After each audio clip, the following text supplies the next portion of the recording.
Video like जरूर कर लीजिए और ऐसे वीडियो लगातार फ्री में पाने के लिए चैनल को तुरंत सब्सक्राइब कर लीजिए और बेल आइकन को जरूर टैप कर लीजिए ताकि आगे भी सारे वीडियो आपको मिलते रहे। यूट्यूब में फॉलो करते हैं तो प्लीज ये वाला फ्री टेलीग्राम चैनल जरूर ज्वाइन कर लीजिएगा। सारे नोटिफिकेशन, सारे अपडेट यहीं पे आते हैं, ध्यान रखिए। नमस्कार, मैं Shivangi Singh study for civil services में आप सभी का बहुत बहुत स्वागत करती हूं। ये हमारा आपकी मुख्य परीक्षा के लिए यूपी पीसीएस 2023 की उत्तर प्रदेश का इतिहास, सभ्यता, संस्कृति एवं प्राचीन नगर, ये GS5 का पॉइंट नंबर 1 है। इंग्लिश माध्यम का वीडियो ऑलरेडी जा चुका है, ये उसी का हिंदी माध्यम का वीडियो है। आपको ये वीडियो बहुत अच्छे से देखना है, इसमें सारा थ्योरी वाला पार्ट दिया हुआ है, ठीक है। इसके अलावा आपको आंसर राइटिंग मॉड्यूल हमारा चल रहा है, वो प्रैक्टिस करना है अच्छे से, और फिर हम आपको जो बेस्ट मोस्ट एक्सपेक्टेड क्वेश्चंस का मॉड्यूल प्रैक्टिस कराएंगे, फिर आपको वो करना है। इसके अलावा जो लोग हमारे पेड कोर्सेज को ज्वाइन करना चाहते हैं, यूपी पीसीएस मेंस 2023 की कंप्लीट तैयारी, सिलेक्शन वाली तैयारी, सब मटेरियल, सब कुछ, practice, test series, answer writing, और एक हमारा चल रहा है एसए का सेपरेट ग्रुप जिसमें आपको 36 एसओ के विद मॉडल आंसर्स प्रिपरेशन कराई जा रही है। जो लोग भी इंटरेस्टेड हैं वो ज्वाइन कर सकते हैं। बाकी भी हमारे हरियाणा के मेंस के लिए, यूपी पीसीएस 2024 के लिए शुरुआत से सिलेक्शन की तैयारी के लिए भी पेड ग्रुप चल रहे हैं। जो लोग भी चाहते हैं वो ज्वाइन कर सकते हैं, आपको डेफिनेटली फायदा होगा। तो अभी हम फिलहाल हमारा GS5 पॉइंट नंबर 1 की शुरुआत कर रहे हैं हिंदी माध्यम के लिए। पॉइंट वाइज सारे के सारे पॉइंट्स आपको कवर कराए जाएंगे फ्री वीडियोस के माध्यम से। तो चलिए शुरुआत करते हैं। तो हिंदी माध्यम के लिए GS5 का पॉइंट 1 शुरू कर रहे हैं हम। उत्तर प्रदेश का इतिहास, सभ्यता, संस्कृति एवं प्राचीन नगर। प्राचीन नगरों पे भी एक शॉर्ट नोट लिखने के लिए आ सकता है, पैराग्राफ लिखने के लिए आ सकता है, और अगर हम शुरुआत करें कि किस तरीके से इसमें आपको आपके आंसर बनाने हैं, तो आप हमारा GS5 का प्रैक्टिस चल रही है यूट्यूब पे ही, साथ साथ उसको प्रैक्टिस करते रहना। बाकी दोनों ही भाषाओं में, हिंदी और अंग्रेजी दोनों में ही हमारा मॉड्यूल आएगा 500 सवालों का विद आंसर्स, जो मोस्ट एक्सपेक्टेड क्वेश्चंस होंगे आपके यूपी पीसीएस मुख्य परीक्षा के लिए 2023 की। तो उसके लिए आपको इसमें से अपने कुछ पॉइंट्स छांट के अपने खुद के नोट बनाने पड़ेंगे, तभी आपको याद होगा।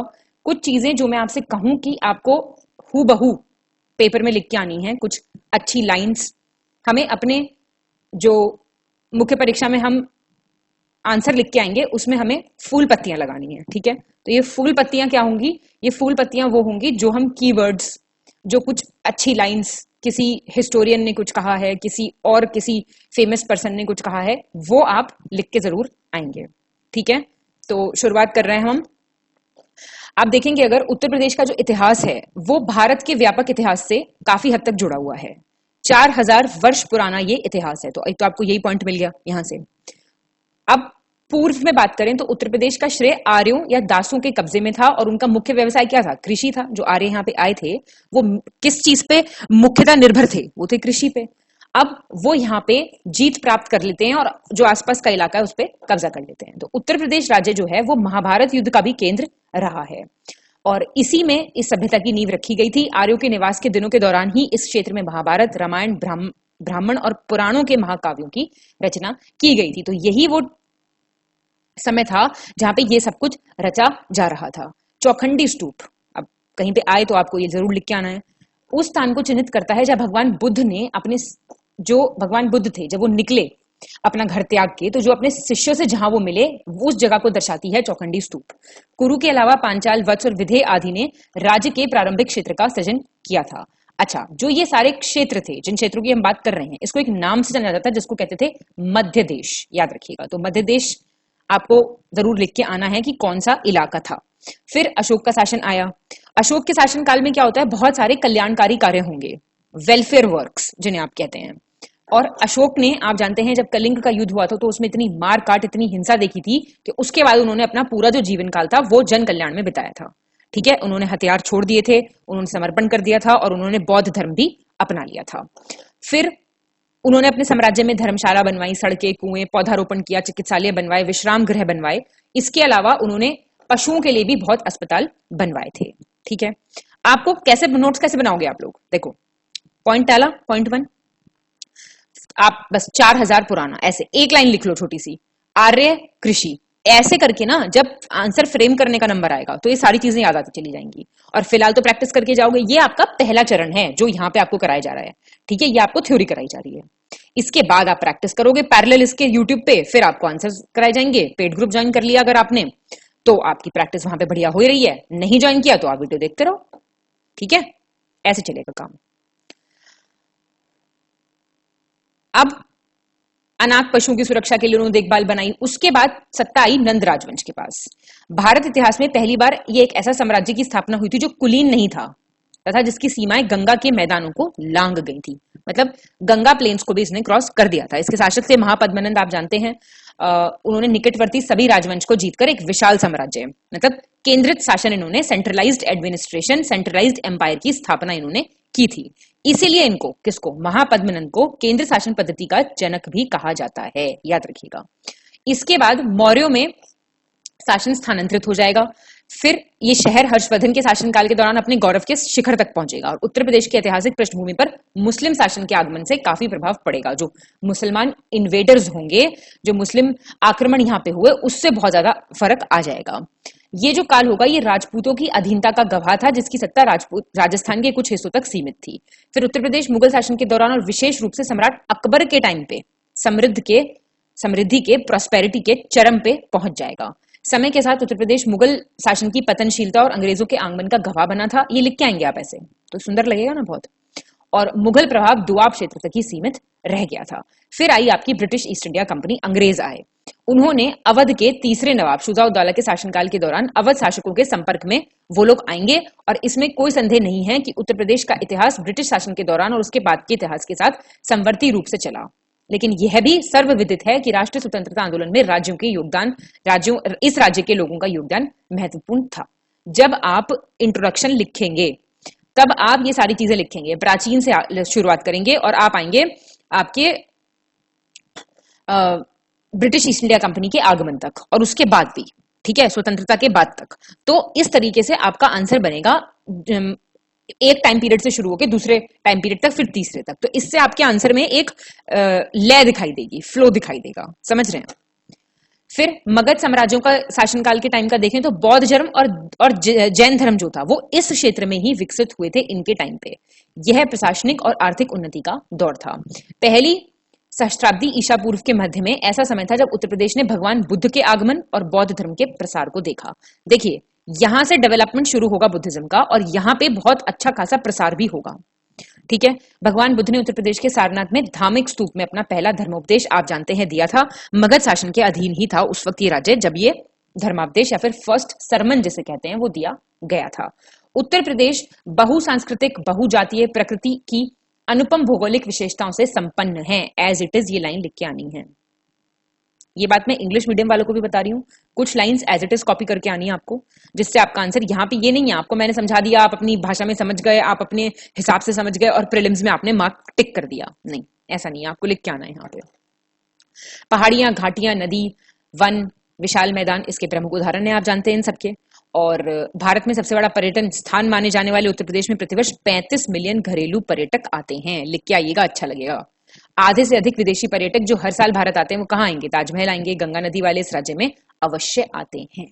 ऐसे लिखिएगा आप, उत्तर प्रदेश में आते हैं मत लिखिए, गंगा नदी वाले इस राज्य में आते हैं। देखा, ऐसे अच्छा लगेगा, ठीक है। तो अब ये आगरा के बारे में इसे छोड़ दीजिए आप।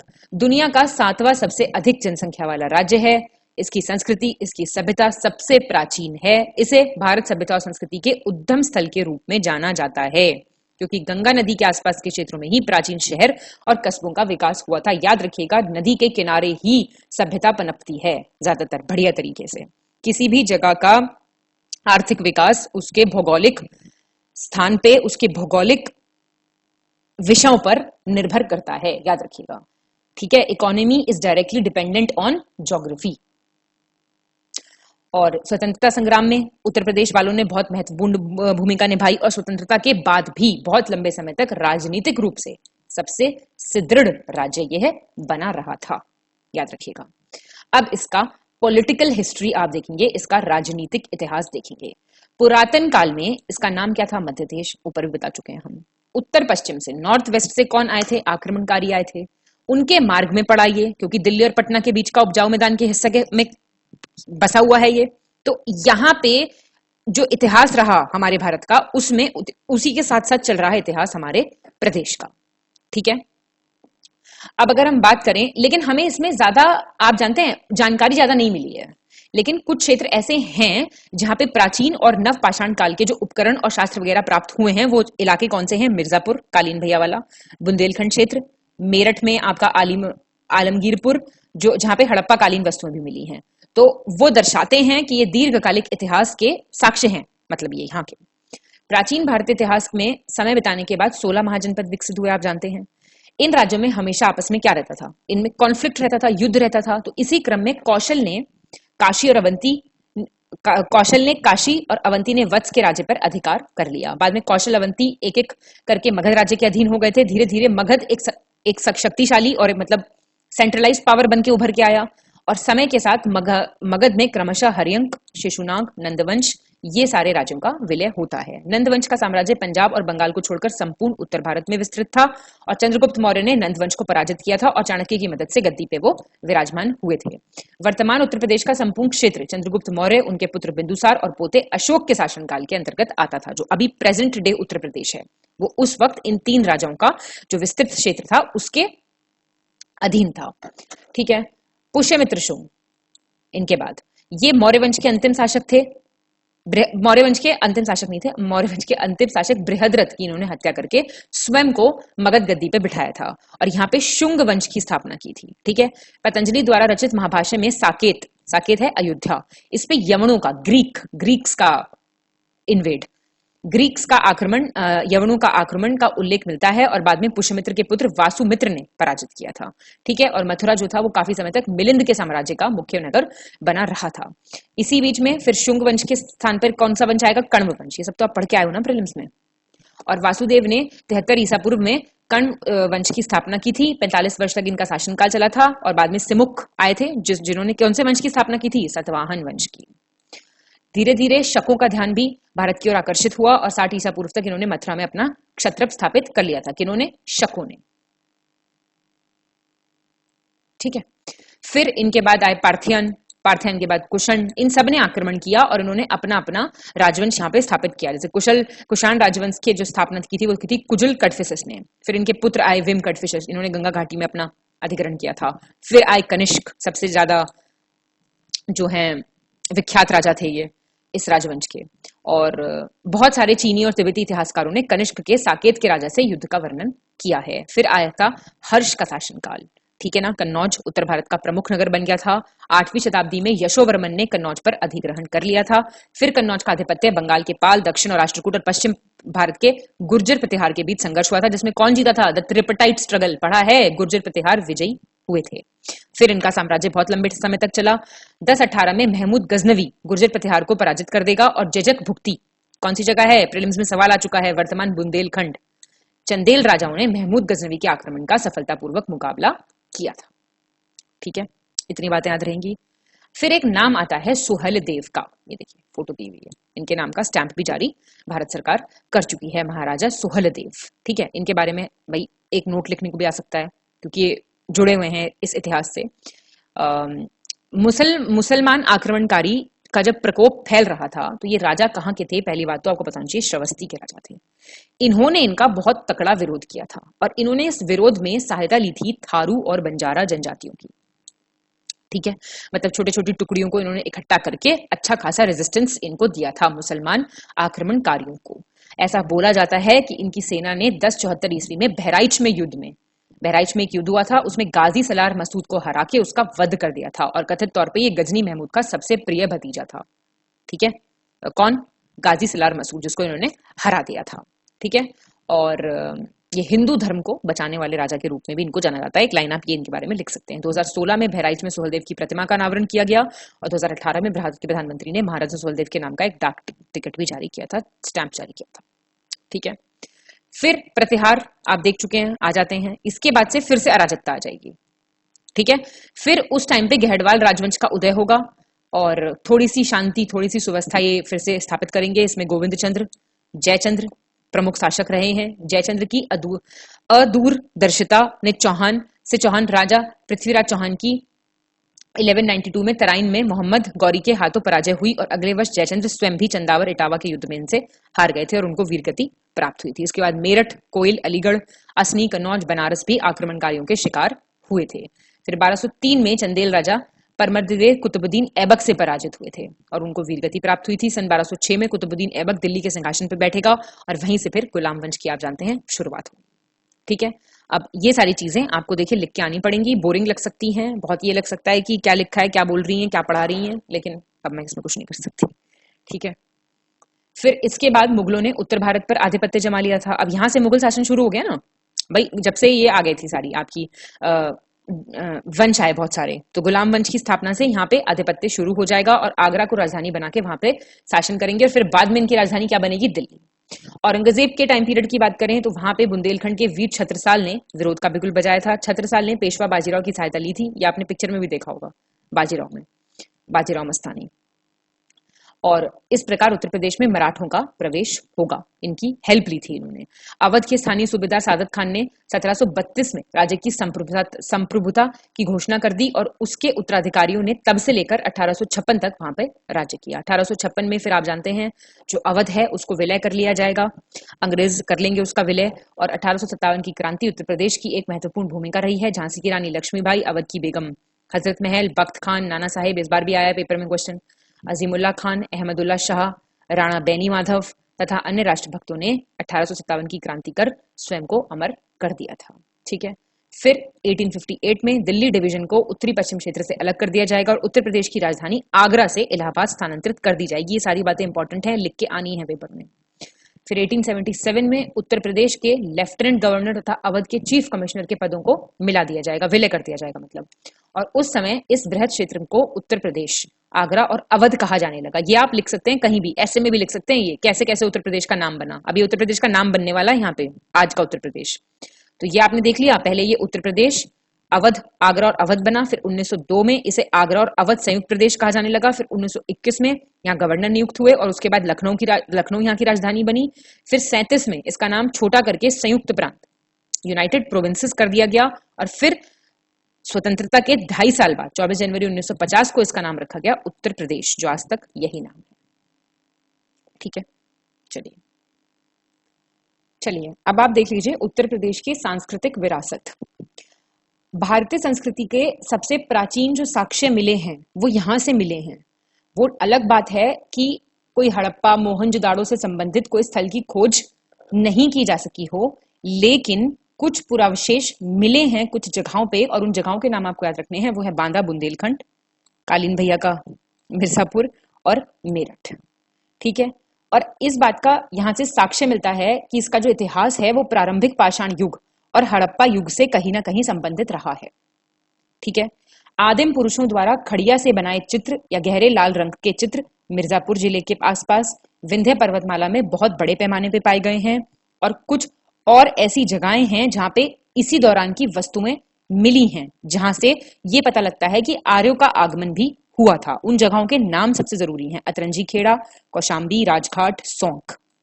फिर कानपुर, उन्नाव, मिर्जापुर, मथुरा, इन सबसे आर्यों के आगमन के बारे में हमें पता चलता है। तो ये भी संभव है कि सिंधु घाटी और वैदिक सभ्यताओं के साक्ष्य भी यहाँ कहीं खंडरों के नीचे दबे हुए हों, क्योंकि खुदाइयां तो चलती रहती है ना।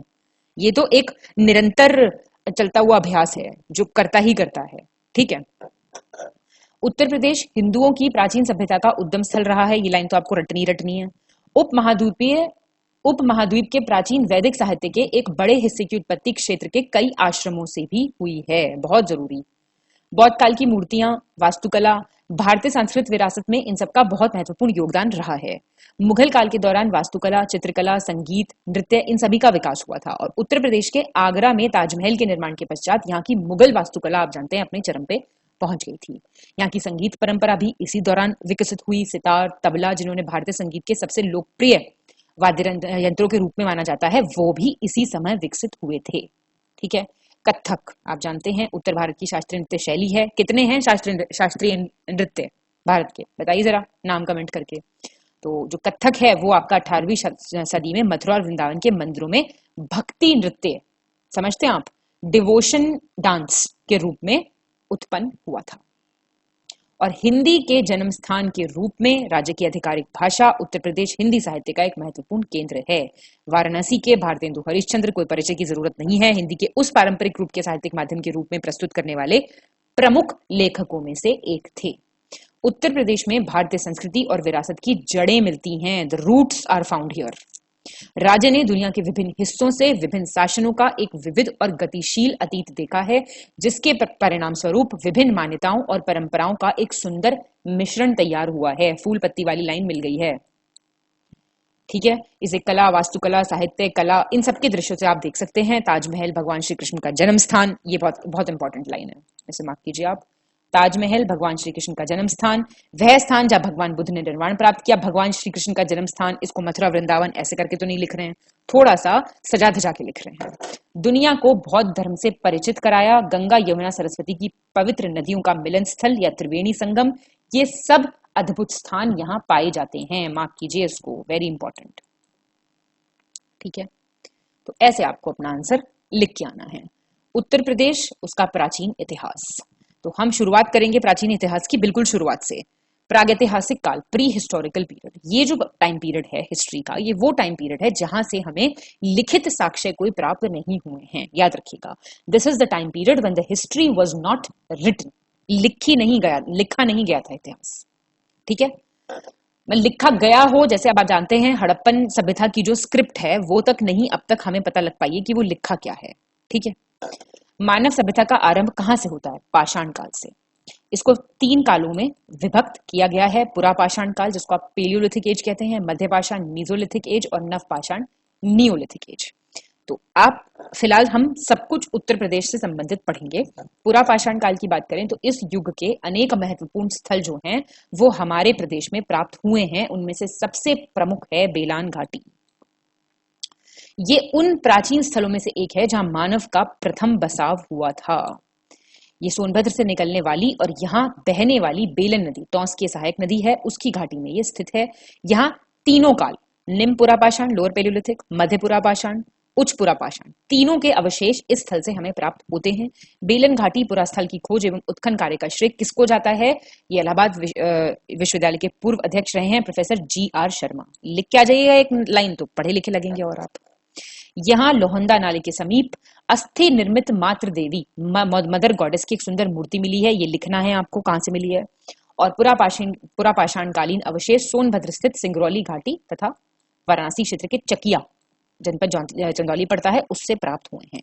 3-4 चीजें आपको याद रखनी है। फिर आता है आपका मध्य पाषाण काल। इसमें जो प्रमुख स्थल हैं वो है सराय नाहर राय, महादहा, दमदमा और चौपानी मांडो। याद रखिएगा, ये जो हैं तीनों, दमदमा तक, चौपानी मांडो को छोड़ के ये सब कहाँ पे हैं? प्रतापगढ़ जनपद में ये पड़ते हैं। और सराय नाहर से और महादहा से क्या मिलती हैं? परमानेंट हट्स, स्थायी झोपड़ियां होती थी, इसके साक्ष्य यहाँ से हमें मिलते हैं। सराय नाहर राय से हमें झोपड़ी का फर्श एवं अस्थायी निवास स्थान के अवशेष मिले हैं, ठीक है। यहाँ पे हमें कुछ पिट हर्ट्स, चूल्हे, शवधान चूल्हे भी मिले हैं। शवों का सिर पश्चिम और पैर पूरब में रखे जाते थे, ब्यूरियल मेथड है ये। और इसके अलावा मानवीय आक्रमण के स्पष्ट साक्ष्य भी हमें यहाँ से मिलते हैं। वाया मानवीय आक्रमण के, बाहर से आक्रमण हुआ था। और चूल्हों में से हमें पशुओं की अधजली हड्डियां भी प्राप्त हुई हैं, जिससे उनका खान पान पता चलता है। जाहिर सी बात है वो खाते होंगे इसको। और महादहा से कुछ युगल समाधियां, कपल स्केलेटन भी प्राप्त हुई हैं, मतलब स्त्री और पुरुष को एक साथ कब्र में दफनाया जाना। यहाँ हड्डियों से बने बानाग्र मतलब एरो हेड्स एवं आभूषण, ज्वेलरी भी मिली है, ठीक है। दोनों स्थलों पे आपको लघु पाषाण उपकरण मिलेंगे। और दमदमा में 41 शवाधान एवं कुछ गर्त चूल्हे हमें प्राप्त हुए हैं। इसमें 5 युगल समाधियां, ये तो आपने प्रीलिम्स में भी पढ़ा होगा, बड़ा फेमस क्वेश्चन है ये, रिपीटेड, जो काफी आता रहता है पेपर में। और 2 शवों को एक साथ दफनाने का भी साक्ष्य मिलता है। और एक समाधि में 3 मानव शवों को एक साथ रखा गया है, ऐसे भी साक्ष्य हमें यहाँ से मिले हैं, याद रखिएगा, ठीक है। और प्रयागराज के निकट लेखैया नामक शिलाश्रय है, वहां से सर्वाधिक 17 मानव कंकाल प्राप्त हुए हैं। नवपाषाण काल में बात करें तो इसमें आता है आपका प्रयागराज में बेलन नदी के तट पर स्थित कोल्डी हवा। कोल्डी हवा का तो नाम आते ही आपको चावल याद आता होगा। महगड़ा एवं पंचोह, इसके अलावा संत कबीर नगर जनपद में लोहारदेव, ये 3-4 नाम आपको नवपाषाण काल से याद रखने हैं। इन पुरास्थलों में आपको कृषि, कच्ची ईंट, घास फूस, इस सबसे बने आवास के साक्ष्य मिल जाएंगे और कोहलडवा से आप जानते हैं धान की खेती के साक्ष्य प्राप्त होते हैं। ये सब मत लिख के आइएगा, कोई बात नहीं, लिख के आए बहुत अच्छी बात है। फिर आपको नवीनतम शोध के आधार पर लहुरा देव से भारतीय उपमहाद्वीप में कृषि के प्राचीनतम साक्ष्य प्राप्त होंगे। ठीक है, लहुरा देव कृषि, कोहलडवा धान की खेती। फिर आपका नवपाषाण काल के प्रथम प्रस्तर उपकरण कहां से? उत्तर प्रदेश के टोंच नदी घाटी के लेनमस उरियार से हमें प्राप्त हुए हैं। और इलाहाबाद में ये एकमात्र ऐसा स्थल है कोल्डेवा जहां से चावल का प्राचीनतम साक्ष्य, ये तो बहुत फेमस क्वेश्चन है, प्राप्त हुआ है। फिर आता है आदि ऐतिहासिक काल जो कि है प्रोटो हिस्टोरिकल पीरियड, हड़प्पा संस्कृति। इसमें आप जानते हैं मेरठ और सहारनपुर का नाम आता है, ज्यादा कुछ नहीं है हड़प्पा से संबंधित उत्तर प्रदेश में, लेकिन जब दो नाम आएंगे तो आपको लिख के आना पड़ेगा। हड़प्पा संस्कृति का सबसे पूर्वी स्थल ये मेरठ जनपद का यमुना की सहायक हिंडन नदी के तट पर बसा आलमगीरपुर है, तो ये लिख के आना पड़ेगा आपको। ये सवाल तो आ जाता है सबसे पूर्वी, सबसे पश्चिमी। और 1958 में इसकी खोज हुई यज्ञदत्त शर्मा ने की। इसे परसाराम का खेड़ा, याद रखिएगा, इसके नाम से भी जाना जाता है। इसके अतिरिक्त हुलास सहारनपुर में, बड़ा गांव बागपत, मानपुरा बुलंदशहर, कैराना शामली, मंडीगांव मुजफ्फरनगर, यहां से भी हमें कुछ हड़प्पाकालीन बस्तियों का साक्ष्य मिलता है। फिर पांचाल राज्य वर्तमान कानपुर से वाराणसी के मध्य गंगा के मैदान में फैला था, ये आपको याद रखना है। वर्तमान बदायूं, बरेली, फर्रुखाबाद इस वाले इलाके में शामिल थे। इसकी राजधानी काम्पिल्य वर्तमान फर्रुखाबाद जो था एक नगर था, और काशी वर्तमान वाराणसी क्षेत्र में स्थित थी। उत्तर वैदिक काल में अजातशत्रु काशी का राजा था। आलमगीरपुर में मनके, बीड्स होते हैं ना छोटे छोटे, और रोटी बेलने की चौकी, बेलन कहते हैं ना उसे, कटोरी, इस सब के टुकड़े मिले हैं। मिट्टी के बर्तन, मोर, गिलहरी, इन सब के चित्र मिले हैं उन पे, और कुछ लिपि भी प्राप्त हुई है, जिससे ज्ञात होता है कि यहाँ के निवासी लेखन कला से भी परिचित थे, लेकिन ये नहीं पता लगा पाया है कि असल में लिखा क्या है उसके ऊपर। ठीक है, चलिए अब हम जा रहे हैं वैदिक काल में। वैदिक काल में उत्तर प्रदेश, ठीक है, तो वैदिक मंत्रों में वर्तमान उत्तर प्रदेश के किसी क्षेत्र का शायद ही कोई उल्लेख है। यहाँ तक कि पवित्र नदियां गंगा और यमुना की अवस्थिति भी आर्यों की भूमि के दूर क्षितिज पर ही है। उत्तर वैदिक युग में सप्त सिंधु का महत्व कम हो जाता है और ब्रह्मर्षि देश या मध्य देश का महत्व बढ़ जाता है। उस समय वर्तमान उत्तर प्रदेश का क्षेत्र भारत का एक पवित्र स्थान और वैदिक संस्कृति और ज्ञान का प्रमुख केंद्र बन गया था। वैदिक और उत्तर वैदिक काल में विकसित 16 जनपद, सबसे इंपॉर्टेंट है, ये आपको लिख के ही आना है, उसमें से 8 जो थे वो उत्तर प्रदेश में स्थित थे, और उनके नाम प्लीज याद रखिएगा। कुरु, मेरठ दिल्ली वाला इलाका, पांचाल, बरेली, बदायूं, फर्रुखाबाद, सुरसेन, मथुरा वाला, वत्स, प्रयागराज वाला, कौशल, अवध, श्रवस्ती, मल्ल, देवरिया, और काशी, वाराणसी, और छेदी, बुंदेलखंड। प्लीज ये जरूर याद रखिएगा कि 16 में से 8 तो हमारे ही क्षेत्र में स्थित थे। ठीक है, और आप जानते हैं जो कुरु पांचाल के लोग थे ये वैदिक संस्कृति के सर्वश्रेष्ठ प्रतिनिधि माने जाते हैं। संस्कृत उत्कृष्टता वक्ता के रूप में भी इन्हें काफी सम्मान प्राप्त हुआ था। इन्होंने स्कूल संस्थान का संचालन जो किया वो काफी सराहनीय प्रयास था इनका। इनका जीवन जीने का ढंग दूसरे राजाओं के लिए भी एक एग्जाम्पल, एक उदाहरण, एक आदर्श के रूप में था। और जो इनका शासनकाल था उसमें ब्राह्मणों को उनकी धर्म प्रयाणता और विद्वता के लिए उच्च सम्मान दिया जाता है। ठीक है, उपनिषदों में पांचाल परिषद का प्रमुखता से उल्लेख है। अश्वमेध यज्ञ के अवसर पर कुरु पांचाल के विद्वान विदेशी राजाओं का दौरा किया करते थे, और पांचाल राजा प्रवाहन जयवली स्वयं एक महान विचारक थे जिनकी प्रशंसा ब्राह्मण विद्वान जैसे कि शिलिक, दलभ्य और आपके श्वेत केतु और उनके पिता उद्दालक अरुणी ने भी की थी। मतलब इस दौरान के जो राजा थे वो खुद इतने पढ़े लिखे, इतने विद्वान थे कि जो बहुत बड़े विद्वान थे वो भी उनकी प्रशंसा करते थे। ठीक है, फिर ऐसे ही एक दार्शनिक थे ना, फिलोसोफर किंग, कोई है पॉलिटिकल साइंस का स्टूडेंट, काशी के अजातशत्रु जो थे वो भी एक महान दार्शनिक राजा थे। ठीक है, ये आपको लिखना है। और जितनी भी ये रचनाएं हैं ये मानव कल्पना की उच्च गुणवत्ता का प्रतीक हैं। उपनिषद साहित्य ऋषियों द्वारा उनके आश्रमों में की गई तपस्या का परिणाम थे। इन आश्रमों से कई वर्तमान उत्तर प्रदेश में अवस्थित हैं, जैसे कि उत्तर प्रदेश में भारद्वाज, याज्ञवल्क्य, वशिष्ठ, वाल्मीकि और ऐत्रेय जैसे प्रख्यात संतों के आश्रम हुआ करते थे, और कुछ अन्य ऋषि के आश्रम इस राज्य की सीमा पर स्थित थे। कुछ आरण्य और उपनिषद इस राज्य के स्थित उपरोक्त आश्रम में ही लिखे गए थे। ये आपको लिख के आना पड़ेगा। जनरलाइज देखिए, अब आप मेरी एक बात समझिए, फर्क समझिए दो बातों में। आपको थोड़ा सा पता है और आप एक आंसर फ्रेम कर रहे हैं। देखिए, एक आंसर और एक गुड आंसर दोनों में फर्क होता है। और मेंस आप नहीं लिखेंगे, आप आंसर लिखेंगे तो कोई ना कोई बहुत अच्छा आंसर लिखेगा। बहुत अच्छा आंसर लिखने के लिए मेहनत बहुत करनी पड़ेगी, समझ रहे हैं। आंसर तो आप लिख ही लेंगे जब आप प्रीलिम्स क्लियर करेंगे और आप मेंस की तैयारी करने बैठेंगे तो आंसर तो आप लिख ही लेंगे, लेकिन आपको आंसर सुंदर और अच्छा बनाना है, औरों से अलग बनाना है। वो निर्भर करेगा आपने किस तरीके से अंडरस्टैंड किया है थ्योरी को और किस तरीके से आप पेपर पे उतार पा रहे हैं उसको। बहुत अलग गेम है प्रीलिम्स और मेंस, याद रखिएगा ये चीज। ठीक है। अब आप आएंगे उत्तर वैदिक काल में, ठीक है। अब मैं अक्सर एक बात करती हूं, याद रखिएगा, एक अप्रोच है टेम्पोरल अप्रोच। मेंस की आंसर राइटिंग में आपको एक अप्रोच देखने को मिलेगी जिसको कहते हैं हम टेम्पोरल अप्रोच। ज्यादातर याद रखिएगा आप, जो एस्से वगैरह होता है वो इस हिसाब से ही चलता है, ठीक है। मतलब टेम्पोरल का मतलब हिंदी में आपको बताऊं तो है काल संबंधी या फिर सामयिक, ठीक है। हिंदी वालों के लिए ये हो जाएगा सामयिक। मेरे ख्याल से क्लियर हो गई ये बात। आपको इस अप्रोच में आंसर लिखना है, हम आपको इस अप्रोच में ही तैयार करवा रहे हैं। देखिए, आप प्राचीन इतिहास से चल रहे हैं, पहले आपको प्रागैतिहासिक काल 1-2 लाइन लिखी, फिर आप आगे बढ़े, फिर प्रोटोहिस्टोरिकल पीरियड, फिर वैदिक, फिर उत्तर वैदिक। ऐसे करते करते हम कहां तक जाएंगे? हम जाएंगे आपके मॉडर्न इंडियन हिस्ट्री तक, स्वतंत्रता संग्राम तक। अब इसको आप कहेंगे सामयिक। ये है एक टेम्पोरल अप्रोच और ये बहुत ही सुंदर अप्रोच है कोई भी आंसर लिखने की, खासकर आपकी एस्से राइटिंग का। आप जानते हैं हमारा पेड ग्रुप चल रहा है जिसमें सिर्फ एस्से प्रिपेयर कराए जा रहे हैं, उसमें आपको ये अप्रोच काफी देखने को मिलेगी, ठीक है। क्योंकि हमने पढ़ाई इस हिसाब से की होती है, तो आप हिस्ट्री, ज्योग्राफी देखिए और पॉलिटी, इन तीनों के जो बेसिक्स हैं आपके, वो आप कहीं भी रेसिप्रोकेट कर सकते हैं। एक तो पॉलिटी के आर्टिकल 1 से 51 तक बिल्कुल रट लो, अब टाइम आ चुका है।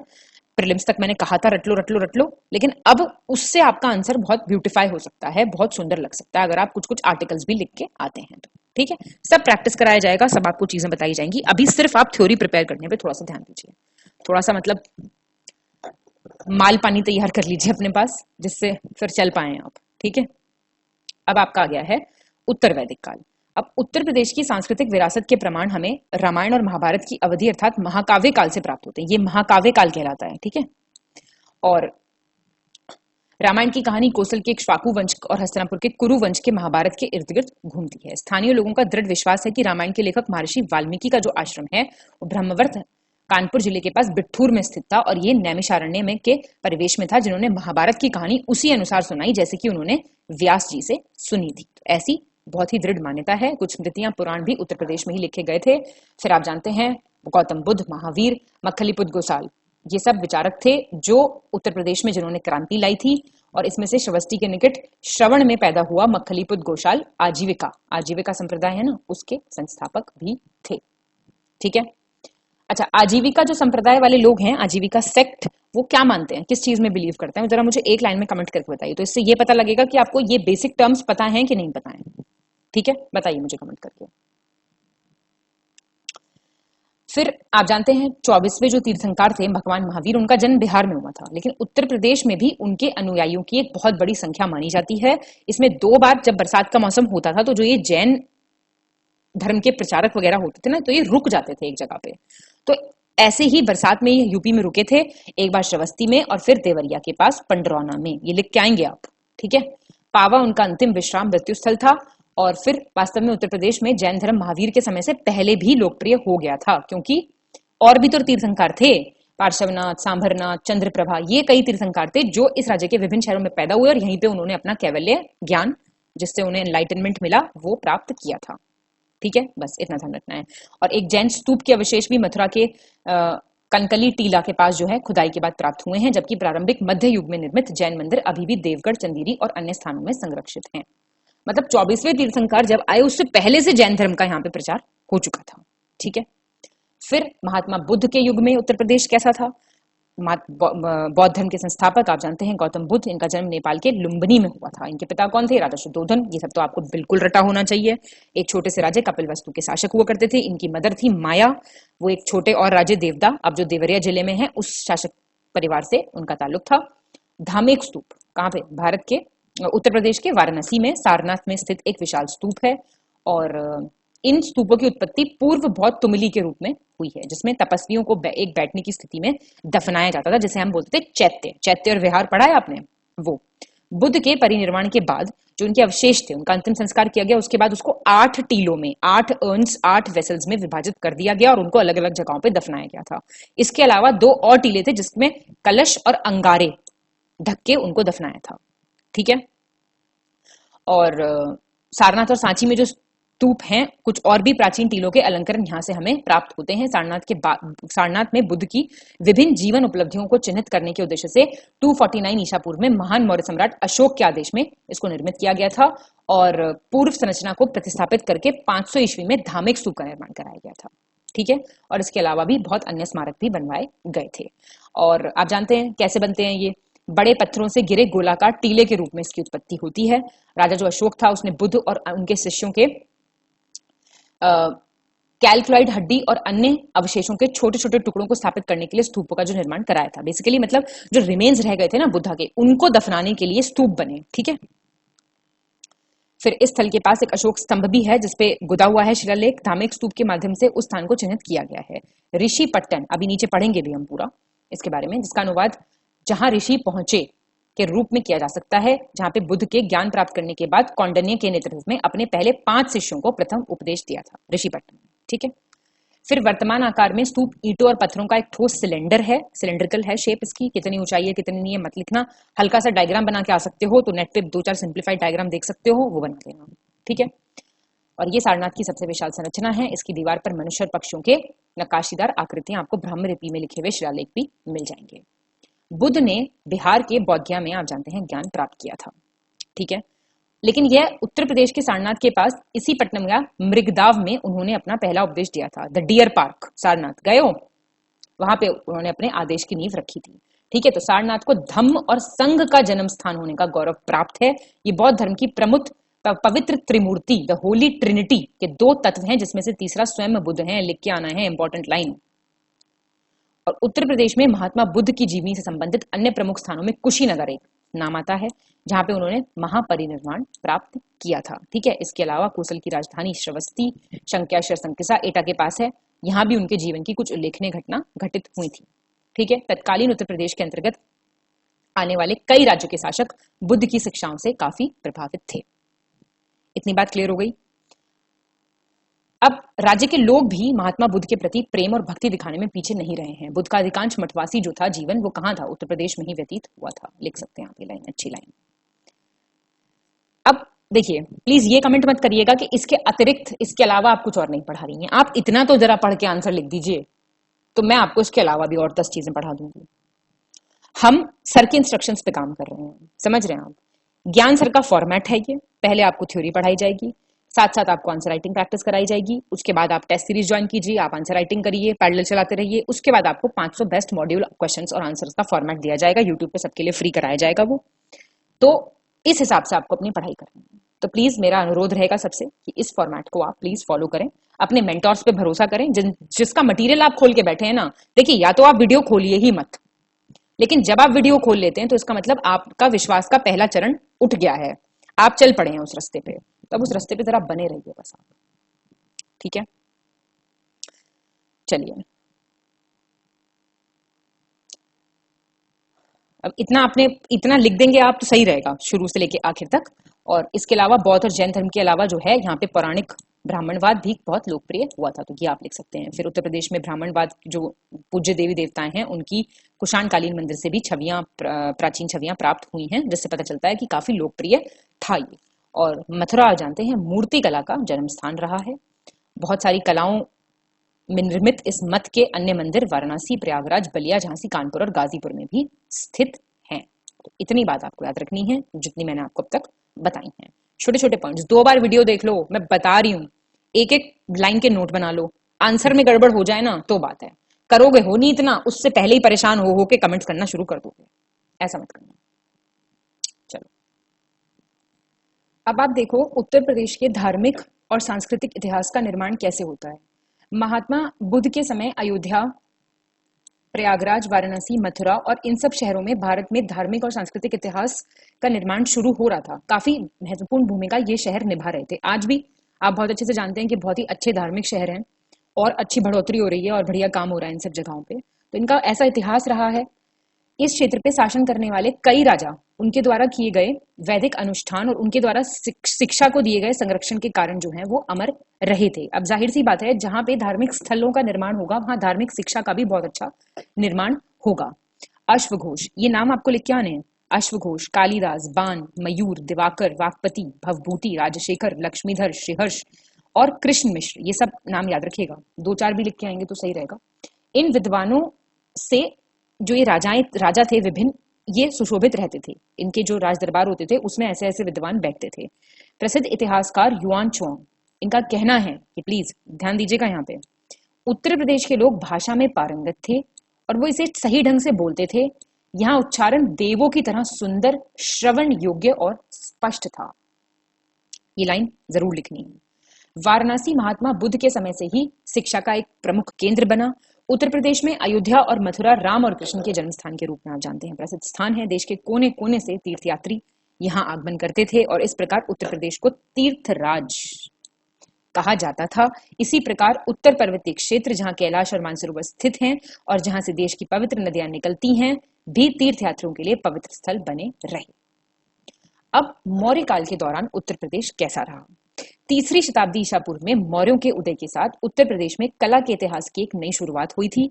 ऐसा कहा जाता है कि जो अशोक ने सारनाथ और कुशीनगर का दौरा जब किया और व्यक्तिगत रूप से इन 2 पवित्र स्थानों पर स्तूप निर्माण का आदेश, स्तूप और विहार जो है वो बनवाए, तो इनका जो महत्व था वो अपने आप बहुत ही बढ़ गया। वर्तमान में इन दोनों स्थानों में से कोई भी साक्ष्य उपलब्ध नहीं है इन दोनों का, लेकिन सारनाथ, प्रयागराज, मेरठ, कौशाम्बी, सकिंसा, वाराणसी, यहाँ पे पत्थर के स्तंभों के अवशेष हमें उत्तर प्रदेश के मौर्य काल के दौरान के मिलते हैं, जहां से हमें उस काल की उत्कृष्टता का बोध होता है। यहाँ पे अशोक के सभी स्तंभ चुनार पत्थर से निर्मित थे और सारनाथ का जो शेर स्तंभ है वो निसंदेह मौर्य कला का एक उत्कृष्ट उदाहरण है। आप जानते हैं ये हमारा नेशनल एम्बलम भी है, इसी से हमने अडॉप्ट किया है। प्रसिद्ध इतिहासकार विंसेंट स्मिथ लिखते हैं, अब जब कोई लिखता है तो उस पर ध्यान देना पड़ेगा आपको, किसी भी देश में प्राचीन पशु मूर्ति कला का ऐसा उदाहरण मिलना मुश्किल होगा जो सारनाथ की इस कलात्मक अभिव्यक्ति से बेहतर या उसके समतुल्य हो, क्योंकि इससे सफलतापूर्वक यथार्थवादी व्यवहार की आदर्शवादी गरिमा के साथ तुलना की जा सकती है। थोड़ी भारी भरकम हिंदी है लेकिन लिखनी तो पड़ेगी, ठीक है। मौर्य काल में मथुरा कला का उद्भव हुआ था, आप जानते हैं ये महत्वपूर्ण केंद्र था। उत्तर प्रदेश में यक्ष और यक्षिणी, क्लास 11 की अगर किसी ने एनसीईआरटी देखी है फाइन आर्ट्स की, तो उसमें आपको ये मूर्तियां देखने को मिल जाएंगी। बहुत बड़ी बड़ी मूर्तियां होती थी। ये आपको परखम, बुराड़ा, झिंकसनगर और कुछ और जगहों से प्राप्त होती है। 3 नगर याद रखना। और अगर हम बात करें शुंग सतवाहन काल की, तो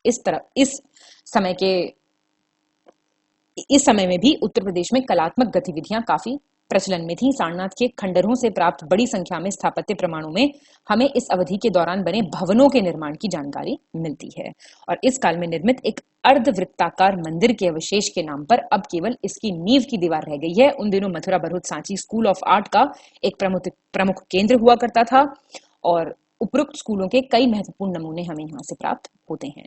अशोक के स्तंभ पूरे भारतीय उपमहाद्वीप में फैले हुए अखंड स्तंभों की एक श्रृंखला आप जानते हैं, सीरीज है।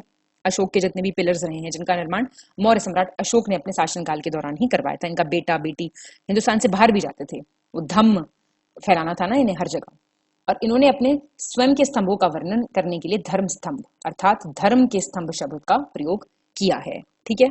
और इसमें अधिकांश जो हमें मिलते हैं वो मौर्य काल में उपयोग की जाने वाली एक प्रसिद्ध पॉलिश के साक्ष्य मिलते हैं। वो उस दौरान वो पॉलिश यूज होती थी जो इन स्तंभों पे हमें देखने को मिलती है। अशोक द्वारा बनवाए गए स्तंभों में से 20 स्तंभ के प्रमाण अभी भी उपलब्ध हैं, जिनकी दीवारों पर अंकित शिलालेख भी शामिल हैं। इनमें से 2 स्तंभ फिरोज शाह तुगलक द्वारा दिल्ली स्थानांतरित कर दिए गए थे। अशोक के स्तंभ भारत के सबसे प्राचीन पत्थर मूर्तिकला अवशेषों में शामिल हैं, याद रखिएगा। और इसके अलावा एक स्तंभ जो पाटलिपुत्र से प्राप्त हुआ है वो संभवतः इससे पहले का माना जाता है। ऐसा माना जाता है कि 3री शताब्दी ईसा पूर्व से पहले प्रसिद्ध भारतीय वास्तुशिल्प निर्माण के लिए पत्थर के बजाय लकड़ी, आप जानते हैं अशोक का खुद का महल भी लकड़ी से निर्मित था, मतलब कई महल थे, उनमें से एक जो था वो लकड़ी का बना हुआ था। तो जो ये स्तंभ हैं, इनके अंश में जो प्रयुक्त पत्थरों को फारसी या यूनानियों के साथ मिलाकर अपनाया गया होगा। 1950 में सारनाथ के स्तंभ से प्राप्त अशोक की सिंह राजधानी को भारत के राष्ट्रीय चिन्ह, नेशनल एम्बलम के रूप में भी अपनाया गया था। जानते हैं आप ये बात अच्छे से, ठीक है। यहाँ पे फोटो दी हुई है। अशोक के सभी स्तंभ बौद्ध मठ, बुद्ध के जीवन, इन सबके तीर्थ स्थानों पे ये बनाए गए हैं और इन कुछ स्तंभों में भिक्षु और भिक्षुओं से संबंधित शिलालेख भी प्राप्त होते हैं। इन स्तंभों पे ना कुछ जानकारियां आपको मिलती हैं कि अशोक का पशुओं को लेके क्या विचार रहा है, अशोक का मतलब जो जितने भिक्षु थे, भिक्षुणियां थी, उनके लिए क्या क्या कोड ऑफ कंडक्ट, क्या क्या नियम कानून थे, ये सब हमें इनके शिलालेखों से ही प्राप्त होता है। तो ये एक जानकारी का भी विषय है। जो ये पिलर्स है ना, ये लिटरेरी सोर्सेस का भी एक माध्यम है, ठीक है, साहित्यिक एक स्रोत भी है जिससे हमें उस जगह के इतिहास के बारे में पता चलता है। फिर कुछ स्तंभ ऐसे भी हैं जिन्हें अशोक की यात्रियों की स्मृति में बनवाया गया था। इनके प्रमुख स्तंभ वर्तमान बिहार, उत्तर प्रदेश, मध्य प्रदेश, हरियाणा जैसे कुछ राज्यों में मौजूद हैं, ठीक है। अब हम आ गए हैं मध्यकालीन युग में। उत्तर प्रदेश को हम देखेंगे मध्यकालीन युग में। अब मध्यकालीन युग में जो उत्तर प्रदेश रहा है, यहाँ पे उदारवादी लिबरल ट्रेडिशंस का जो है विकास होगा। वाराणसी हिंदू शिक्षा का एक प्रमुख केंद्र बना रहा, जबकि जौनपुर शर्की शासकों के अधीन इस्लामी संस्कृति का एक प्रमुख केंद्र हुआ करता था। तो वाराणसी हिंदू और आपका जौनपुर इस्लामी संस्कृति का। शर्की शासक संगीत के भी संरक्षक थे, ये अच्छे खासे पैट्रोनेज देते थे आर्ट एंड आर्किटेक्चर को, कल्चर को, म्यूजिक को, जो शर्की वाले रूलर्स थे। और इनके दरबार में भी बहुत प्रसिद्ध संगीतकार उपस्थित हुआ करते थे, ठीक है। अब ब्रज क्षेत्र आपने सुना होगा, ये उत्तर प्रदेश के अंतर्गत आता है। भक्ति संगीत का एक महत्वपूर्ण केंद्र था, आप जानते हैं, जिसकी प्रेरणा कहां से ली गई थी, जो सूफियों ने शुरू किया था, लेकिन इसका जो प्रेरणा स्रोत था वो हिंदू विचार और दर्शन ही था। रामानंद और उनके प्रसिद्ध शिष्य कबीर, आप जानते हैं, रविदास, दरिया शाह, गुरु गोरखनाथ, ऐसे ऐसे बहुत महान संत व्यक्ति जिनका जीवन संस्कृति हमारे ही प्रदेश से जुड़ी हुई है और जिन्होंने एक नई दिशा प्रदान की थी इन सब चीजों को। उस समय के हिंदू शिक्षक ने एकेश्वरवाद, मतलब ईश्वर की एकता, सबका मालिक एक, वो वाली बिलीफ, वो वाली परंपरा पे जोर दिया था और जाति व्यवस्था की अर्धहीनता पर ध्यान केंद्रित किया था। अब आप एक चीज देखिएगा, हमेशा जब पहले से ही यज्ञ पूजा पाठ काफी होता था, उसके बाद भी नए धर्म, नए रीत रिवाजों का जन्म हुआ। बुद्धिज्म आया, जैनिज्म आया, सूफिज्म फैला, अगर हम आए मिडिवल इंडिया में, फिर वो आपके अलवार वाला, नयनार वाला, ये सब क्यों हुआ? ये इसका मुख्य कारण था, ये ज्यादा समावेशी था। ये वाले जो बाद में आए ना, जो बाद में परंपराएं चली, ये ज्यादा समावेशी थी। पहले जाति के हिसाब से वर्णन था, जाति के हिसाब से रोक लगाई जाती थी लोगों पे, हर किसी को नहीं इंक्लूड किया जाता था। तो ये जो बाद में जो मूवमेंट स्टार्ट होते हैं ना, ये बहुत समावेशी रहे, तो इन्होंने लोगों को अपनी तरफ बड़ा अट्रैक्ट किया, ठीक है। अब मुस्लिम सूफी रहस्यवाद से बहुत प्रभावित थे, मिस्टिसिज्म कहते हैं इसको इंग्लिश में। इन सभी संत और कवियों का हिंदी और उर्दू दोनों साहित्य में संवर्धन में प्रमुख योगदान रहा है। और इस क्षेत्र में आप जानते हैं फिरोज शाह तुगलक का भी उल्लेखनीय था, क्योंकि उन्होंने इस युग के लेखकों द्वारा संस्कृत में की गई रचनाओं का फारसी, पर्शियन लैंग्वेज में इसका ट्रांसलेशन कराया था। सांस्कृतिक संरक्षण की परंपरा, जिसकी शुरुआत कहां से हुई? दिल्ली के सुल्तानों ने की थी। किसके दौरान? सूफियों और संतों के द्वारा की गई थी। मुगलों के शासनकाल में भी काफी इसको प्रोत्साहन मिला था। ये वो समय था जब धर्म, कला और साहित्य जैसे मानव जीवन के सभी क्षेत्रों में विशिष्ट उदारवादी दृष्टिकोण का अनुभव किया जा सकता था।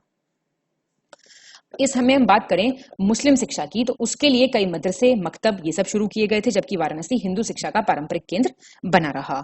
इसी टाइम पे हिंदी और उर्दू साहित्य का और ज्यादा विकास होगा और संस्कृत पुस्तकों का फारसी में अनुवाद बहुत ज्यादा एकदम से बढ़ जाएगा। तुलसीदास, सूरदास, नाम ध्यान दीजिएगा, तुलसीदास, सूरदास, केशवदास, भूषण, मलिक मोहम्मद जायसी, रसखान, मतीराम, घनानंद, बिहारी, देव, गिरधर, ये सब ऐसे थे जिन्होंने, बहुत महान कवि थे ये, जिन्होंने यूपी उत्तर प्रदेश को गौरवान्वित किया है, ठीक है। अब क्या होगा? मुगल साम्राज्य का विघटन हो जाएगा। छोटे छोटे राज्यों में कवि, संगीतकार जो हैं, इनको संरक्षण प्रदान करने की नीति अपनाई जाने लगेगी। उत्तर प्रदेश में केंद्रित मुगल साम्राज्य ने एक नई मिश्रित संस्कृति के विकास को प्रोत्साहित किया। बहुत जरूरी है ये, ठीक है। अकबर इसके महानतम प्रतिपादक रहे हैं, जिन्होंने बिना किसी भेदभाव के अपने दरबार में वास्तुशिल्प, साहित्य, चित्रकला और संगीत विशेषज्ञों को नियुक्त किया था। अब आप देखें तो हिंदुत्व और इस्लाम का जो टकराव है, इसके लिए नए मतों का विकास हुआ, जो इन दोनों और भारत की विभिन्न जातियों के बीच आम सहमति कायम करना चाहते थे। भक्ति आंदोलन के संस्थापक रामानंद, जिनका ये दावा था कि मुक्ति लिंग या जाति पर आश्रित नहीं है और सभी धर्मों के बीच अनिवार्य एकता की शिक्षा देने वाले कबीर ने उत्तर प्रदेश में मौजूद धार्मिक सहिष्णुता, रिलीजियस टॉलरेंस के खिलाफ अपनी लड़ाई केंद्रित की थी। 18वीं शताब्दी में मुगलों के पतन के साथ ही ये जो मिश्रित संस्कृति थी, इसका केंद्र दिल्ली से लखनऊ हो गया, जो अवध, वर्तमान अयोध्या के नवाब के अंतर्गत था, और यहाँ पे सांप्रदायिक स्वभाव का माहौल था, जिसकी वजह से कला, साहित्य, संगीत और काव्य का काफी विकास और उत्कर्ष हुआ। अवध जो है वो आप जानते हैं वर्तमान भारतीय राज्य उत्तर प्रदेश का एक क्षेत्र और प्रस्तावित राज्य है, जिसे स्वतंत्रता से पहले आगरा और अवध के संयुक्त प्रांत के रूप में इसको जाना जाता था। 16वीं शताब्दी में मुगल सम्राट अकबर के अधीन 12 मूल सूबों में से ये एक था और 1722 के आसपास एक वंशानुबल सहायक राज्य बन गया, जिसकी प्रारंभिक राजधानी फैजाबाद थी और सादत अली खान इसके पहले सूबेदार नवाब बने थे। अब इसकी जो सीमा थी वो दक्षिण पश्चिम में गंगा दुआब, उत्तर पश्चिम में आपका रोहिलखंड वाला इलाका और उत्तर में नेपाल, पूर्व में भोजपुर, पूर्वांचल, यहाँ से इसकी जो सीमाएं थी वो लगती थी। तो यहाँ जो भाषा बोली जाती थी वो कौन सी कहलाएगी? अवधी। और 18वीं शताब्दी में अवध जो था एक स्वशासी राज्य था, इंडिपेंडेंट ये किंगडम था और इसका उदय होता है मतलब बहुत सारे राज्यों का। मैं आपको पहले भी बता चुकी हूँ, कोई सेंट्रल पावर है, बहुत मजबूत है। तो आप देखेंगे कि जो ये रीजनल राज्य हैं या स्वशासी राज्य हैं, इनका उदय नहीं हो पाएगा जब सेंटर मजबूत है। तो जब सेंटर थोड़ा सा वीक पड़ेगा ना, तो लोग बाग यहां से अपनी पावर्स अपने हाथ में लेने की कोशिश करेंगे और इसमें से कुछ थोड़े से बड़े और इंपॉर्टेंट भी बन जाएंगे। ठीक है, चलिए अब मुगल साम्राज्यवादी व्यवस्था में आप देखेंगे अवध जो था एक इंपॉर्टेंट फैक्टर रहा है, एक इंपॉर्टेंट घटक रहा है। मुगल बादशाहों ने दोनों प्रांतों में नाजिम और दीवान जैसे भाई बड़ी काफी अच्छी पोस्ट्स इसमें सीधी भर्ती की जाती थी, उत्तराधिकारी भर्ती होते थे। और 18वीं शताब्दी में एक क्षेत्रीय राजनीतिक व्यवस्था के रूप में अवध का उदय आर्थिक और भौगोलिक दोनों कारकों द्वारा समर्थित था। भाई लोकेशन भी इसकी ऐसी थी, स्ट्रेटेजिक लोकेशन पे था अवध, और भाई मैंने आपको बताया ज्योग्राफी अच्छी होगी तो इकोनॉमी तो अपने आप अच्छी हो ही जाएगी। तो यहां नाम आएगा आपका सादत खान का, जैसे बुरहान उल मुल्क के नाम से भी जाना जाएगा। अवध की स्वायत्त रियासत के ये संस्थापक थे। ये शिया संप्रदाय से बिलोंग करते थे। सैयद बंधुओं के खिलाफ इन्होंने एक साजिश में शामिल होने के परिणाम स्वरूप उन्हें एक अतिरिक्त मनसब से सम्मानित किया गया था, मतलब हाई रैंक मिली थी इनको। और दरबार से बाहर निकाले जाने के बाद जिन्होंने एक नया संप्रभु सोवरेन स्टेट स्टैब्लिश किया था, खुद को मतलब बनाने के लिए इन्होंने मतलब ही वॉज कंपेल्ड, उन्होंने खुद को मजबूर महसूस किया। ठीक है, नादिर शाह के दबाव के कारण जिसने उससे बड़े इनाम की मांग की, सादत ने खुद को प्रतिबद्ध कर लिया था। अब बंगाल के नवाब शुजाउद्दौला, इनकी संयुक्त सेना आप जानते हैं बक्सर के युद्ध के बाद क्या हुआ था, यहाँ पे अंग्रेजी प्रभुता का आरंभ हुआ था। बक्सर के युद्ध के बाद इन्होंने अपने पैर यहाँ पे जमा लिए थे।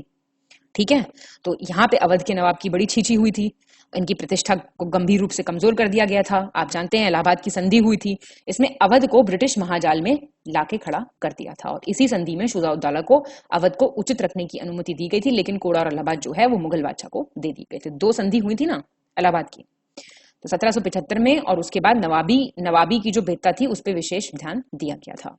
अब इसी टाइम में क्या हो रहा था, नए दरबार नई राजधानी लखनऊ राजधानी को फैजाबाद से स्थानांतरित कर दिया गया था कि इर्द गिर्द केंद्रित एक प्रांतीय सांस्कृतिक पहचान का उदय पहले की तुलना में अधिक दिखाई देने लगा था। लॉर्ड वेलेस्ली 1798 में आया था इसने अवध व्यवस्था को खारिज कर दिया था और इसके स्थान पे अधिक अग्रगामी नीति की जो है शुरुआत कर दी थी। इनके विचार पे जो विलय हुआ था वो ये बहाना था कि बढ़ी हुई वित्तीय मांगों का भुगतान करने में ये असमर्थ हैं और नवाब ने इसकी घोषणा का इस्तेमाल किया है। तो अवध को जो है इन्होंने विलय कर दिया था इस दौरान।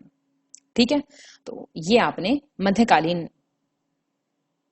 टाइम पे उत्तर प्रदेश को देखा। ठीक है, देखिए पूरा इतना बड़ा आंसर तो नहीं आएगा लेकिन आप पे एक छोटे छोटे शॉर्ट नोट आ सकते हैं कि आप थोड़ा सा मध्यकालीन युग के उत्तर प्रदेश पे प्रकाश डालिए, ऐसा आ सकता है। तो देखिए ये मोर देन सफिशिएंट है जितना इसमें दिया गया है, और जब आप आंसर राइटिंग करेंगे, अपने आंसर्स हमें भेजेंगे तो हम आपको बताएंगे क्या बेटर हो सकता है या आप क्या बेटर कर रहे हैं। ठीक है, फिलहाल प्लीज ध्यान रखिए थ्योरी पे। अभी ये वाला जो है कुछ टाइम पीरियड, इसमें आप आराम से ध्यान दे सकते हैं। मेंस के लिए टाइम है आपके पास अच्छा खासा, तो उसका अच्छे से उपयोग कीजिए। बहुत समय लगता है पहले तो ये सामग्री एकत्रित करने में और फिर ये वीडियो लेक्चर्स बनाने में, आप तक पहुंचाने में, तो इसका जो है आप भरपूर लाभ उठाइए। ठीक है, चलिए अब आप देख लीजिए उत्तर प्रदेश में भक्ति आंदोलन। देखिए भक्ति आंदोलन की जो शुरुआत हुई थी वो हुई थी तमिलनाडु से। ठीक है, दक्षिण भारत से इसका उद्भव होता है 7वीं और 12वीं शताब्दी के बीच में।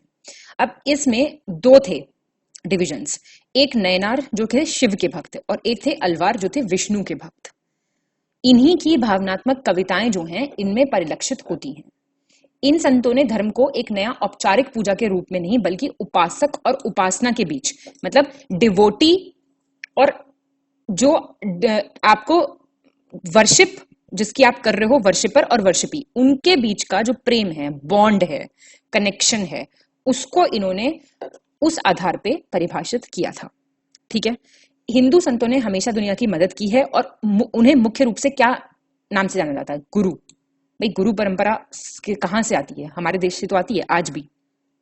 ऋषि, स्वामी, साधु, इन सब नामों से बुलाया जाता है। अब 12वीं शताब्दी के शुरुआत के दौर में रामानंद ने ये आंदोलन दक्षिण भारत से उत्तर भारत में प्रारंभ किया। इसमें चैतन्य महाप्रभु, नामदेव, तुकाराम, जयदेव, ये सब संतों ने काफी अच्छा योगदान दिया है।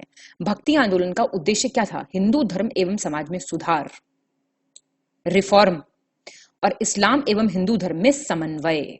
देखिए कितना ज्यादा ब्यूटीफुल इनका ऑब्जेक्टिव है। और अपने उद्देश्यों में यह आंदोलन काफी हद तक बिल्कुल सफल रहा, निसंदेह। मध्यकालीन भारत का भक्ति आंदोलन वस्तुतः 6ठी शताब्दी ईसा पूर्व में वैदिक कर्मकांडों, मैंने आपको बताया ना, ऑलरेडी बहुत अच्छे रिचुअल्स थे, सब कुछ था, लेकिन इसके विरुद्ध ये लोकप्रिय हुआ। बौद्ध एवं जैन धर्म के समांतर खड़े हुए वैष्णव एवं शैव संप्रदाय से जुड़े संतों द्वारा किए गए प्रयास का एक नया रूप था। अब भारत में वैष्णव जो धर्म है, तब जो कृष्ण भगवान की भक्ति है, वो कहलाते हैं ना वैष्णव, उसका प्रचार प्रसार करा अलवरों ने और शैव धर्म का किया नयनार ने। अब कुछ इसमें आपको नाम लिख के देने पड़ेंगे कि कौन कौन थे और कहां से उनका संबंध रहा है। तो कुछ इंपॉर्टेंट वाले नाम देख लीजिए आप। इसके लिए ना एक बहुत अच्छा तरीका ये है, एक मैप है, एनसीईआरटी में दिया हुआ है, बहुत बढ़िया इंडिया का मैप है, और सारे जो भक्ति और सूफी संत है ना, भक्ति संत, उनके नाम वगैरह दिए हुए हैं। आप गूगल से मेरी माने तो वो मैप ले लीजिएगा और उसकी 1-2 बार प्रैक्टिस कर लीजिएगा। अगर इससे संबंधित कोई सवाल आए तो आप वो मैप जरूर बना के आइएगा। ठीक है, तो तुलसीदास, ये आप जानते हैं, ये महर्षि वाल्मीकि का अवतार माना जाता है। 1523 में इनका जन्म होता है बांदा जिले के राजापुर गांव में। ये मुगल बादशाह अकबर और मेवाड़ के जो शासक थे ना, राणा प्रताप, उनके समकालीन रहे हैं। सगुण भक्ति शाखा के प्रमुख कवि भक्ति तुलसीदास ने विष्णु के अवतार राम का गुणगान करते हुए रामचरितमानस की रचना की थी। हनुमान चालीसा भी इन्होंने ही लिखी थी। इन्होंने अपने जीवन काल में 12 ग्रंथ लिखे थे। वल्लभाचार्य, ये सगुण धारा की कृष्ण भक्ति शाखा के आधार पे इन्होंने पुष्टि मार्ग का प्रणेता इनको माना जाता है। 1479 में काशी में इनका जन्म हुआ था। शुद्ध अद्वैत में विश्वास रखते थे। इस बार सवाल भी आया था ना, तो ये बड़े इंपॉर्टेंट होती हैं चीजें। ठीक है, इन्होंने कभी संन्यास नहीं लिया, लेकिन कृष्णदेव राय के समय में विजयनगर में वैष्णव संप्रदाय की स्थापना इन्होंने की थी। इनको श्रीनाथ जी के रूप में वासुदेव कृष्ण की भक्ति पे इन्होंने बल दिया था। इनकी रचनाएं सुबोधनी, सिद्धांत रहस्य, अणुभाष्य, और इन्होंने ज्यादातर अपना जो समय बिताया वो काशी और वृंदावन में बिताया। और इनके जो अनुयायी हैं उनको किस नाम से जाना जाता है? अष्टछाप, नाम याद रखिएगा। ठीक है, सूरदास, ये हिंदी के भक्ति काल के महाकवि रहे हैं और ये भगवान श्री कृष्ण के, जानते हैं आप, उपासक थे। ब्रजभाषा के श्रेष्ठ कवि महात्मा सूरदास हिंदी साहित्य के सूर्य माने जाते हैं। शिष्य थे वल्लभाचार्य के। 1478 में इनका जन्म होता है आगरा मथुरा मार्ग पर स्थित रुणकता नामक ग्राम में। ये अकबर और जहांगीर के टाइम पीरियड में समकालीन थे उनके। और कृष्ण भक्त सूरदास ने ब्रजभाषा में सूरसागर, सुरसारावली, साहित्य लहरी, इन सब की रचना की थी। ये अष्टछाप के कवि थे। जाहिर सी बात है, जब ये इनके शिष्य थे तो ये अष्टछाप के कवि रहे होंगे। रामानंद, इनका जन्म होता है 1299 में प्रयागराज में। इनके विचार पर गुरु राघवानंद के ने विशिष्ट द्वैत मत का अधिक प्रभाव इन पे पड़ा था। अपने मत के प्रचार के लिए इन्होंने अलग अलग तीर्थों पे यात्रा की थी और उससे लौटते वक्त बहुत सारे लोगों को से कहकर इन्होंने रामानंद के साथ भोजन करने से इनकार कर दिया था। तो इन्होंने तीर्थाटन में छुआछूत पर विचार होगा, मतलब का विचार जो है नहीं किया होगा। इस पर रामानंद ने अपने शिष्यों को नया संप्रदाय चलाने की सलाह दी थी। मतलब ये तीर्थ पे गए और उसमें भी इनके साथ डिस्क्रिमिनेशन, भेदभाव हो जाता है। कबीर, पीपा, रैदास आदि परम विरागी महापुरुष इन्हीं के शिष्य थे। कबीरदास, कबीर पंथियों की मान्यता, कबीर का जन्म जो है वो काशी में लहरतारा तालाब में उत्पन्न कमल के मनोहर पुष्प के ऊपर बालक के रूप में हुआ था। मतलब ये मिले थे बेसिकली पानी में कमल के फूल के ऊपर, ऐसा माना जाता है। लेकिन कुछ लोग ये भी मानते हैं कि वो जन्म से मुसलमान थे और युवावस्था में स्वामी रामानंद के प्रभाव से उन्होंने हिंदू धर्म की बातें इनको पता लग गई थी। और ये जो थे ये समाज सुधारक थे, आप जानते हैं। इन्होंने धार्मिक कर्मकांड, वहाडंबर, अवतारवाद, मूर्ति पूजा, इन सबका विरोध किया था और एकेश्वरवाद सिद्धांत इनका था, जिसपे आधारित निर्गुण ब्रह्म का इन्होंने प्रचार किया था। ठीक है। कबीर ने राम को भी निर्गुण स्वरूप में स्वीकार किया। उन्होंने कहा था कि ईश्वर का निवास मंदिर, मस्जिद, काशी, काबा में ना होकर मनुष्य के हृदय में होता है। अनपढ़ थे ये, लेकिन फिर भी इन्होंने अपना संदेश जन जन तक पहुंचाया अपने दोहों के माध्यम से, कपलेट्स। आप जानते हैं कबीर का दोहा तो सबको याद होगा, कोई ना कोई एक। और इसका संकलन आपको किसमें मिलेगा? बीजक में। और ब्राह्मणवादी रूढ़िवादिता को इन्होंने चुनौती दी थी और इन्होंने अपना प्राण वर्तमान संत कबीर नगर जनपद अंतर्गत मगहर में त्यागे थे। कबीर स्वयं लिखते थे, जो कबीरा काशी मरे तो हरि को कौन निहोरा। क्या मतलब हुआ इसका, बताइए जरा। कबीरपंथी कबीर के सिद्धांतों और शिक्षाओं को अपने जीवन शैली का आधार मानते हैं। रैदास या फिर रविदास, अब रामानंद के शिष्य थे ये रैदास। काशी में इनका जन्म होता है। जूते बनाने का ये काम करते थे और अपना बचा हुआ समय लोगों की भक्ति में बिताते थे। उन्होंने वहां आडंबर, जातिवाद, कर्मकांड, अवतारवाद, इस सब का विरोध किया था और ये भी कबीर की तरह ही एक ईश्वर निर्गुण ब्रह्म में जो है इनकी आस्था थी। और इनके अनुयायियों को कहा क्या ने किसकी शुरुआत की थी? रैदासी संप्रदाय की। और मीराबाई जो थी ना, इन्होंने इनको अपना गुरु माना हुआ था। देवराहा बाबा बहुत सादा जीवन जीते थे। ये संत थे जो पूरे भारत में चिर युवा योगी के रूप से जाने जाते थे। दिव्य संत थे, डिवाइन पावर्स थी इनमें। सहज सरल शांत स्वभाव था। देवरिया जिले के निवासी होने के कारण इनका नाम देवराहा पड़ा था। और कुछ का मानना है कि दैवीय शक्तियां थी इनके पास, जिसके द्वारा भक्त जो है इनको देवराहा बाबा कहते थे। रस खान ये एक कवि थे जिनका नाम जो था सैयद इब्राहिम खान था और ये भगवान श्री कृष्ण के भक्त बन गए। ठीक है, अमरोहा के रहने वाले इनको माना जाता है और शुरुआती सालों में इन्होंने भगवान श्री कृष्ण के शिष्य बन गए थे और गोस्वामी विट्ठलनाथ से भक्ति मार्ग का इन्होंने ज्ञान प्राप्त किया था। और फिर वो वृंदावन में रहने लगे और अपना पूरा जीवन वहीं व्यतीत करने लगे। उन्होंने भगवान श्री कृष्ण को सबसे सर्वोच्च भगवान के रूप में स्वीकार किया और वो फिर एक वैष्णव बन गए थे। इनका निधन 1628 में हुआ था और इनकी समाधि जो है महाबन में है, जो मथुरा से लगभग 6 मील पूर्व स्थित है। देखिए, आपको लगता है पहले जमाने में लोग बाग ये गुरु बन जाते थे और ये सब था, ऐसा नहीं है, आज भी है। आज आप देखिए IITians, बड़े बड़े इंजीनियर्स, मतलब हैरानी होती है मुझे देख के, इतना अच्छा, they are so well qualified. अब बड़ी बड़ी नौकरियां छोड़ के लोग बाग स्पिरिचुअल पाथ पे चल रहे हैं। This is so good. आपने यूट्यूब पे देखा होगा गौर गोपाल दास प्रभु, कितना बढ़िया बोलते हैं वो, समझ रहे हैं, एक अमोघ लीला प्रभु हैं, सुनिएगा आप कभी। तो they are all like 35-40 years की एज में, 25-30 ईयर्स की एज में वो अपना स्पिरिचुअल पाथ पे, स्पिरिचुअल अवेकनिंग पे जा रहे हैं और वो नॉर्मल लाइफ जी रहे हैं, सब कुछ सब अच्छा है एंड स्टिल वो इस पाथ पे जा रहे हैं। समझ रहे हैं आप। मलूकदास देख लीजिए, 1574 इलाहाबाद में के पास कड़ा में इनका जन्म होता है। इनके जो गीत थे उनका विषय था सामाजिक सुधार, धार्मिक सहिष्णुता, पुरुषों के बीच सद्भावना, समानता, ईश्वर की एकता, ये सब। और ये कबीर और गुरु नानक के साथ साथ अन्य गायकों से काफी मिलते जुलते रहते थे।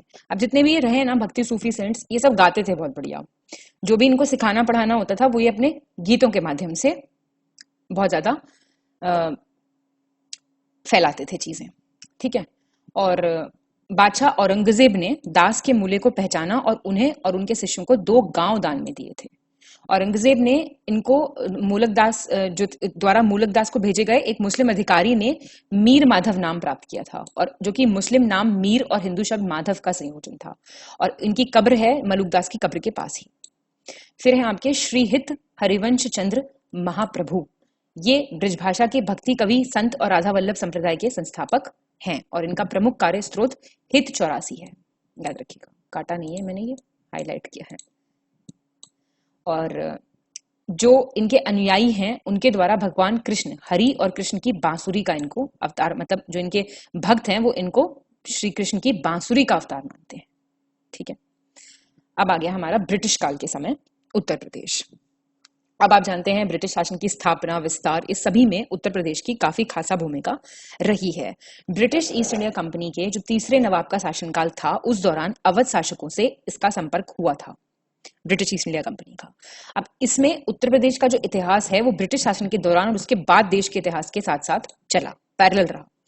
आप जानते हैं 1857 का युद्ध, आप जानते हैं स्टार्ट ही मेरठ से हुआ था और अंग्रेजों ने उत्तर प्रदेश के क्षितिज पर कई विशिष्ट संरचनाएं जोड़ी। उस समय उत्तर प्रदेश को औपनिवेशिक वास्तुकला के साम्राज्यवादी झुकाव से परिचित कराया गया था। ठीक है ना। और पारंपरिक यूरोपीय नवशास्त्रीय और गौथिक शैली के साथ इंडो इस्लामिक शैली के संयोजन का नेतृत्व इसमें किया गया था। जो मिश्रित है ना स्टाइल का, वो है ये, मतलब इंडो इस्लामिक, इंडो यूरोपियन, ये सब, जिसे आज साम्राज्यवादी इंडो सार्सनिक वास्तुकला के रूप में आप जानते हैं। और इन इमारतों का सजावटी डिजाइन, साथ ही लखनऊ, उत्तर प्रदेश के बहुत सारे स्थानों पे ये जो इमारतें हैं आपको, जो पूर्व और पश्चिम की स्थापत्य शैली का सुंदर मिश्रण या संयोजन को दर्शाती हैं, आपको देखने को मिल जाएंगी।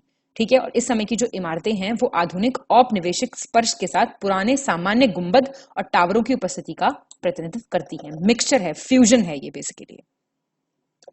अब इसमें आपके चर्च, जितने भी एजुकेशनल आपके इंस्टीट्यूशंस थे, शैक्षिक संस्थान, आवासीय क्वार्टर, जो क्वार्टर नहीं मिलते थे, जितने भी यहाँ पे ब्रिटिशर्स रहते थे उनको क्वार्टर मिलते थे, आज भी जो आप देखेंगे आर्मी ऑफिसर्स के क्वार्टर्स होते हैं, या फिर प्रशासनिक भवन, एडमिनिस्ट्रेटिव बिल्डिंग्स, इन इमारतों में आपको औपनिवेशिक प्रभाव, कॉलोनियल इफेक्ट, कॉलोनियल इन्फ्लुएंस देखने को मिलेगा। प्रयागराज में जो है कुछ प्रमुख संरचनाएं, संयुक्त प्रांत की तत्कालीन राजधानी, प्रयागराज विश्वविद्यालय, प्रयागराज उच्च न्यायालय, इन सब, ये सब जो है ना, ये उसी स्टाइल ऑफ आर्किटेक्चर से डेवलप्ड हैं। और ऑल सेंट्स कैथेड्रल शायद एशिया का बेहतरीन एंग्लिकन कैथेड्रल है, 13वीं शताब्दी के गॉथिक वास्तुशिल्प मूरिंग्स का एक बेहतरीन नमूना, इसे सर विलियम एमरसन ने डिजाइन किया था। अब प्रयागराज में आपका मेयो मेमोरियल हॉल 1879 में इसका निर्माण हुआ था। आर रॉस्केल ने इसको बनवाया था, आर रॉस्केल बेने। 19वीं और 20वीं सदी की औपनिवेशिक वास्तुकला को दर्शाता है। हॉल थॉर्नहिल और मैने मेमोरियल लाइब्रेरी के पास स्थित है। ये कितना ऊंचा है, कितना इसका है, ये सब आपके लिए इंपॉर्टेंट नहीं है। इसे लंदन के साथ कैसिंगटन म्यूजियम के प्रोफेसर गैम्बलन ने डिजाइन किया था। और मारे गए वायसराय मेयो की याद में बने इस हॉल में सार्वजनिक बैठकें, स्वागत समारोह वगैरह होते थे। ये सब इन्हीं की यादों में, इन्हीं की उन सब में बनाया जाता था। पर हम फिलहाल ब्रिटिशर्स की बुराई पे नहीं फोकस कर रहे हैं, उत्तर प्रदेश ब्रिटिशर्स के टाइम पे कैसा था इस पे फोकस कर रहे हैं। ठीक है। फिर वाराणसी का संस्कृत महाविद्यालय, ये वर्तमान भवनों का जो निर्माण है वो भी गोथिक स्टाइल में किया था। 1916 में भारत का वायसराय था लॉर्ड हार्डिंग। इसने बनारस हिंदू विश्वविद्यालय के भवन का निर्माण की शुरुआत की थी, जो एशिया की एक बेहतरीन वास्तुकला में से एक है। फिर आप इसमें लखनऊ का राजभवन, कोठी हयात बख्श, इसको भी डाल सकते हैं, जैसे मेजर जनरल क्लॉड मार्टिन ने अपने आवास के रूप में डिजाइन करवाया था। फिर भारत की आजादी से पहले कोठी हयात बख्श को गवर्नमेंट हाउस घोषित कर दिया गया, जो आगरा और अवध के संयुक्त प्रांत के गवर्नर का आधिकारिक निवास रहा। फिर इसके बाद इसका नाम बदल के राजभवन कर दिया गया। फिर 1922 में सर हारकॉट बटलर ने, HBTI कानपुर है, इन्हीं के नाम पे तो है वो, विधान भवन का निर्माण शुरू कराया, जिसमें 2 विधानसभाओं को काउंसिल हाउस के रूप में भी जाना जाता है। इसे विशेष रूप से मिर्जापुर पत्थर से बनाया गया था और इसमें इसे पूरा करने में 6 साल लग गए थे। और जिस इमारत को अब लखनऊ GPO कहा जाता है, वो कभी रिंग थिएटर हुआ करती थी। रिंग थिएटर क्या होती थी? ये जितनी भी ब्रिटिशर्स के परिवार नहीं होते थे, इनके लिए एंटरटेनमेंट का ही साधन था, मनोरंजन का इस्तेमाल था इसमें। जैसे आज भी आपने देखा होगा आर्मी में ओपन थिएटर्स होते हैं, तो ऐसे ही ये सब बने थे।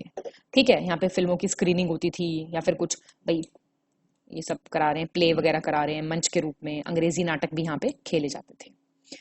फिर लखनऊ में औपनिवेशिक वास्तुकला को दर्शाने वाली कुछ और इमारतें हैं। La Martiniere School, the Residency, Dilkhush Palace, Lalbagh Methodist Church और बाकी के चर्च। अब जो लखनऊ में रहते हैं, जो लखनऊ गए हैं, उन्होंने जरूर देखे होंगे। ठीक है, जैसे हमने ये देखा है, क्योंकि ये हमारे मेरठ के पास है, मेरठ के सरधना में स्थित बेगम समरू चर्च, और आर लेडी ऑफ ग्रेसेस का बेसिलिका है, और ये एक रोमन कैथोलिक चर्च है। मेला वेला लगता है यहाँ पे, तो काफी बहुत बड़ा जगह है, बहुत जाते हैं लोग घूमने। ये भी यूरोपीय स्थापत्य शैली का एक उदाहरण है। और 75 वर्ष की अवधि में वर्तमान जो उत्तर प्रदेश के क्षेत्र का ईस्ट इंडिया कंपनी, ब्रिटिश व्यापारिक कंपनी ने धीरे धीरे अधिग्रहण किया। विभिन्न उत्तर भारतीय वंशे रहे, यहाँ पे नवाब रहे, सिंधिया, गोरखे, इन सबसे छीने गए प्रदेशों को पहले बंगाल प्रेसिडेंसी के अंतर्गत रखा गया, और फिर 1833 में इसको अलग करके पश्चिमोत्तर प्रांत, पहले आगरा प्रेसिडेंसी हुआ करता था जो, उसका गठन हुआ। और फिर 56 में अवध पे अधिकार कर लिया कंपनी ने, और आगरा एवं अवध संयुक्त प्रांत, जो वर्तमान फिलहाल की उत्तर प्रदेश की सीमा में आएगा ना, ये इसके नाम से इसको जाना जाने लगा। और फिर 1877 से इसको पश्चिमोत्तर प्रांत में मिला लिया गया। फिर आपका 1902 से इसका नाम बदल के संयुक्त प्रांत जो है वो कर दिया गया। ठीक है, अब आपका 1857 से 1859 में ईस्ट इंडिया कंपनी के विरुद्ध हुआ विरोध, मुख्यतः पश्चिमोत्तर प्रांत तक सीमित था। लेकिन 10 मई 1857 से मेरठ में सैनिकों के बीच भड़का विद्रोह कुछ ही महीनों में 25 से अधिक शहरों में ये फैल गया था। इस बार सवाल भी आया है पेपर में आपके प्रीलिम्स में। 1858 में इस विद्रोह का दमन कर लेंगे ये लोग। इसके बाद पश्चिमोत्तर और शेष भारत जो ब्रिटिश भारत है उसका प्रशासन ईस्ट इंडिया कंपनी ने ब्रिटिश क्राउन पे चला जाएगा। 1858 का एक्ट आएगा ना, the act of good government in India, उसके तहत ये हस्तांतरित हो जाएगा ब्रिटिश ताज को। द कंपनी का शासन हट जाएगा, डायरेक्ट ब्रिटिश क्राउन रूल करेगा। फिर 1888 के उत्तरार्ध में भारतीय राष्ट्रवाद के उदय के साथ नेशनलिज्म धीरे धीरे बढ़ेगा यहाँ पे, तो संयुक्त प्रांत स्वतंत्रता आंदोलन में अग्रणी रहेगा।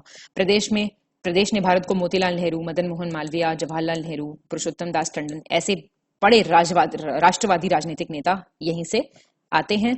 1922 में भारत में ब्रिटिश साम्राज्य की नींव हिलाने के लिए किया गया महात्मा गांधी का असहयोग आंदोलन, नॉन कोऑपरेशन मूवमेंट पूरे प्रांत में फैला था। लेकिन आप जानते हैं चौरी चौरा गांव का एक हिंसा हो गई थी वहां पे, जिसके कारण महात्मा गांधी ने अस्थायी तौर पे आंदोलन रोक दिया था।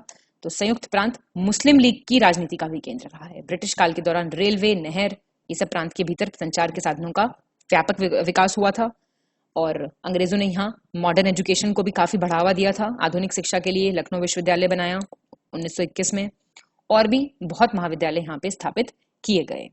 ठीक है, तो अब हमने जो हमारे टेम्पोरल अप्रोच, सामयिक जो हमारी चल रही थी, उसमें हम ब्रिटिश ईस्ट इंडिया कंपनी तक आ गए हैं। ठीक है, अब हम देखेंगे उत्तर प्रदेश के कुछ प्राचीन नगर। तो पहला देख लीजिए प्रतिष्ठानपुर झुंसी। अब प्रतिष्ठान या झुंसी जो है ये गंगा के बाएं किनारे पे स्थित है और ये प्राचीन प्रयाग का ही एक अंग माना जाता है। महाकाव्य और पुराणों की माने तो जो इसका नाम था, एंशिएंट नेम, प्राचीन नाम इसका प्रतिष्ठान था, जो कि चंद्रवंशीय राजा थे। पुरुरुवा, अयु, नहुष, ययाति और पुरु, इन सबकी ये राजधानी रही है। ठीक है, और जो संत गोरखनाथ थे, अगर अनुश्रुतियों की माने तो संत गोरखनाथ और उनके गुरु मत्स्येंद्रनाथ का श्राप लगा था इस शहर को, जिसकी कारण ये उलट पलट हो गया था। ठीक है, और यहाँ पे एक भयंकर आग भी लगी थी जिसके कारण नष्ट हो गया था ये शहर। तो इसका नाम रखा था झुंसी, मतलब झुलसा हुआ या फिर जला हुआ नगर, तो उसके हिसाब से इसका नाम पड़ा झुंसी। और इसका एक टीला है जहां पे स्थित पक्के कूप का संबंध गुप्त नरेश समुद्रगुप्त से माना जाता है, और दूसरे मत के अनुसार जो ये कूप है ये समुद्र से जुड़ा हुआ है, it is connected to the ocean. वर्ष 1830 में प्रतिहार नरेश स्थित त्रिलोचन पाल और 1027 ईस्वी में सदी का एक ताम्रपत्र प्राप्त हुआ है। कॉपर प्लेट इंस्क्रिप्शन होता है ना, कॉपर के प्लेट्स पे इंस्क्राइब्ड होते हैं, वो यहां से प्राप्त हुआ है, जिसमें त्रिलोचन पाल द्वारा प्रतिष्ठान के ब्राह्मणों को कुछ ग्राम दान में देने का उल्लेख मिलता है। फिर है आपका ऋषिपत्तन, सारनाथ या सारंगनाथ इसका नाम है। इसे मृगदाव, मिगदया, ऋषिपत्तन या इसीपत्तन, ये सब इसी के नाम है। और भारत में बौद्ध तीर्थ स्थल के सबसे महत्वपूर्ण स्थलों में से ये एक है। जैन धर्म के अनुयायियों के लिए भी ये एक महत्वपूर्ण तीर्थ है, तो ना कि बौद्ध पर जैन भी। और आप गए होंगे मोस्टली लोग यहाँ पे। सारनाथ उत्तर प्रदेश में वाराणसी से 13 किलोमीटर दूर है, और ये वो स्थान है जहाँ गौतम बुद्ध ने बौद्ध गया, वर्तमान में बिहार में है, में ज्ञान प्राप्त किया। उसके बाद कौंडिन्य, बशपा, भद्रिक, ये इनके शिष्य हैं, 5 शिष्य। महानमन, अश्वजीत, इन सबको अपना पहला धर्म उपदेश, पहला सरमन दिया था। ठीक है, इस प्रकार ये वो स्थान बन गया जहां पे संघ की नींव रखी गई, धम्म और संघ। ठीक है, भिक्षुओं और धम्म का एक पंथ है ये। और जैन अनुयायियों के लिए क्यों है पवित्र स्थान? यहाँ प्राचीन बौद्ध साहित्य में माने तो 11वें तीर्थंकर थे श्रेयांसनाथ, उनका जन्म स्थान है ये। और सारनाथ को ऋषिपत्तम, मृगदाव ये तो हो चुका। इसे ऋषिपत्तम कहे जाने का कारण यह है कि यहाँ निर्वाण प्राप्त करने के बाद प्रत्येक बुद्ध ऋषि फिर स्थान पे आते थे, मतलब या फिर यहाँ के गिरते थे पत्तन, समझ रहे हैं आप, क्योंकि पहले इतने बड़े ऋषि बौद्ध यहाँ पे आए थे, तो फिर यहाँ पे सब आने लगे। और इस स्थान को मृगदाव, डियर पार्क कहा जाने के कारण एक जातक कथा है। वो क्या है? कथा के अनुसार जो बुद्धा थे वो अपने पूर्व जन्म में हिरणों के झुंड के नेता हुआ करते थे। उन्होंने एक हिरणी की जान बचाई थी और बनारस के राजा के सामने प्रकट हुए थे, जो नियमित रूप से हिरण के मांस का भक्षण करता था, मतलब वो हिरण का मांस खाता था। और मांस के लिए हिरणी के स्थान पर बुद्ध ने खुद को मारने का प्रस्ताव उनके सामने रख दिया था। तो राजा बुद्ध ने के त्याग के भाव से द्रवित होकर उन्होंने उस स्थान को हिरणों के मुक्त घूमने का स्थान घोषित कर दिया था, और वहां पे ये भी बोल दिया था कि अब कोई शिकार वगैरह नहीं किया जाएगा। ठीक है, शिकार को भी प्रतिबंधित कर दिया गया था। फिर आता है आपका श्रावस्ती। अब ये जो है हिमालय की तलहटी में फुटहिल्स में बसा है, भारत नेपाल सीमा के सीमावर्ती जिले बहराइच से ये 40 किलोमीटर दूर है। और इसकी पहचान विश्व के कोने कोने में आज बौद्ध तीर्थ स्थल के रूप में की जाती है। इस जनपद का गठन 22 मई 1997 को हुआ था 13 जनवरी 2004 को शासन द्वारा इस जनपद का अस्तित्व इसका समाप्त कर दिया गया था, लेकिन फिर से इसको जनपद बना दिया गया था 2004 में, जून में। जनवरी में खत्म किया, जून में फिर से बना दिया। और कौशल की राजधानी हुआ करता था ये महात्मा बुद्ध के टाइम पीरियड में। इसे बुद्धकालीन भारत के 6 महानगरों चंपा, राजगृह, श्रवस्ती, साकेत, कौशाम्बी और वाराणसी में से एक माना जाता था। और बौद्ध ग्रंथों के अनुसार अवध श्रवस्ती नामक एक ऋषि यहाँ पे रहते थे, जिनके नाम पे इसका नाम श्रावस्त या फिर श्रवस्ती पड़ जाता है। और महाभारत में श्रवस्ती नामक एक राजा था, उनके नाम पे ये पड़ा था। और प्राचीन काल में इसके दरवाजों का अंकन हुआ है, और चीनी यात्री फायन और हिमसांग ने भी अपने साहित्यों में इसका जिक्र किया है। और श्रावस्ती जैन धर्म के तीसरे तीर्थंकर रहे संभवनाथ और 8वें चंद्र प्रभानाथ, उनकी भी ये जन्मस्थली के रूप में माना जाता है, तो काफी इंपॉर्टेंट हो जाता है ये। महावीर ने भी यहाँ पे एक वर्षावास व्यतीत किया था। और जैन धर्म में सवाधी अथवा सावत्थीपुर के प्रचुर उल्लेख मिलते हैं। जैन धर्म के भगवती सूत्र के अनुसार श्रावस्ती नगर आर्थिक क्षेत्र में भौतिक समृद्धि के चरमोत्कर्ष पर था। तो ये भी ऐसे भी आ सकता है कि कुछ प्राचीन नगरों का उल्लेख कीजिए, उन पर प्रकाश डालिए, या फिर किसी एक का पूछ के भी वो आपसे पूछ सकता है, क्योंकि ये वाले जो हैं ये काफी इंपॉर्टेंट वाले हैं। ठीक है, फिर आता है आपका सूरसेन या फिर मथुरा। ये एक प्राचीन भारतीय क्षेत्र फिलहाल उत्तर प्रदेश में ब्रज में है, और ब्रज का क्षेत्र माना जाता है ये। सूरसेन जनपद जो है इसकी राजधानी कौन सी थी? मथुरा थी। और यहाँ पे यादव शासक हुआ करते थे। भगवान श्री कृष्ण की पवित्र भूमि थी, जिसमें उनका जन्म, पालन पोषण और शासन इसी जगह पे हुआ था, और काफी प्रसिद्ध नगर रहा है ये। आर्यों का यह पुण्यतम नगर है, और दीर्घकाल से प्राचीन भारतीय संस्कृति एवं सभ्यता का ये केंद्र रहा है।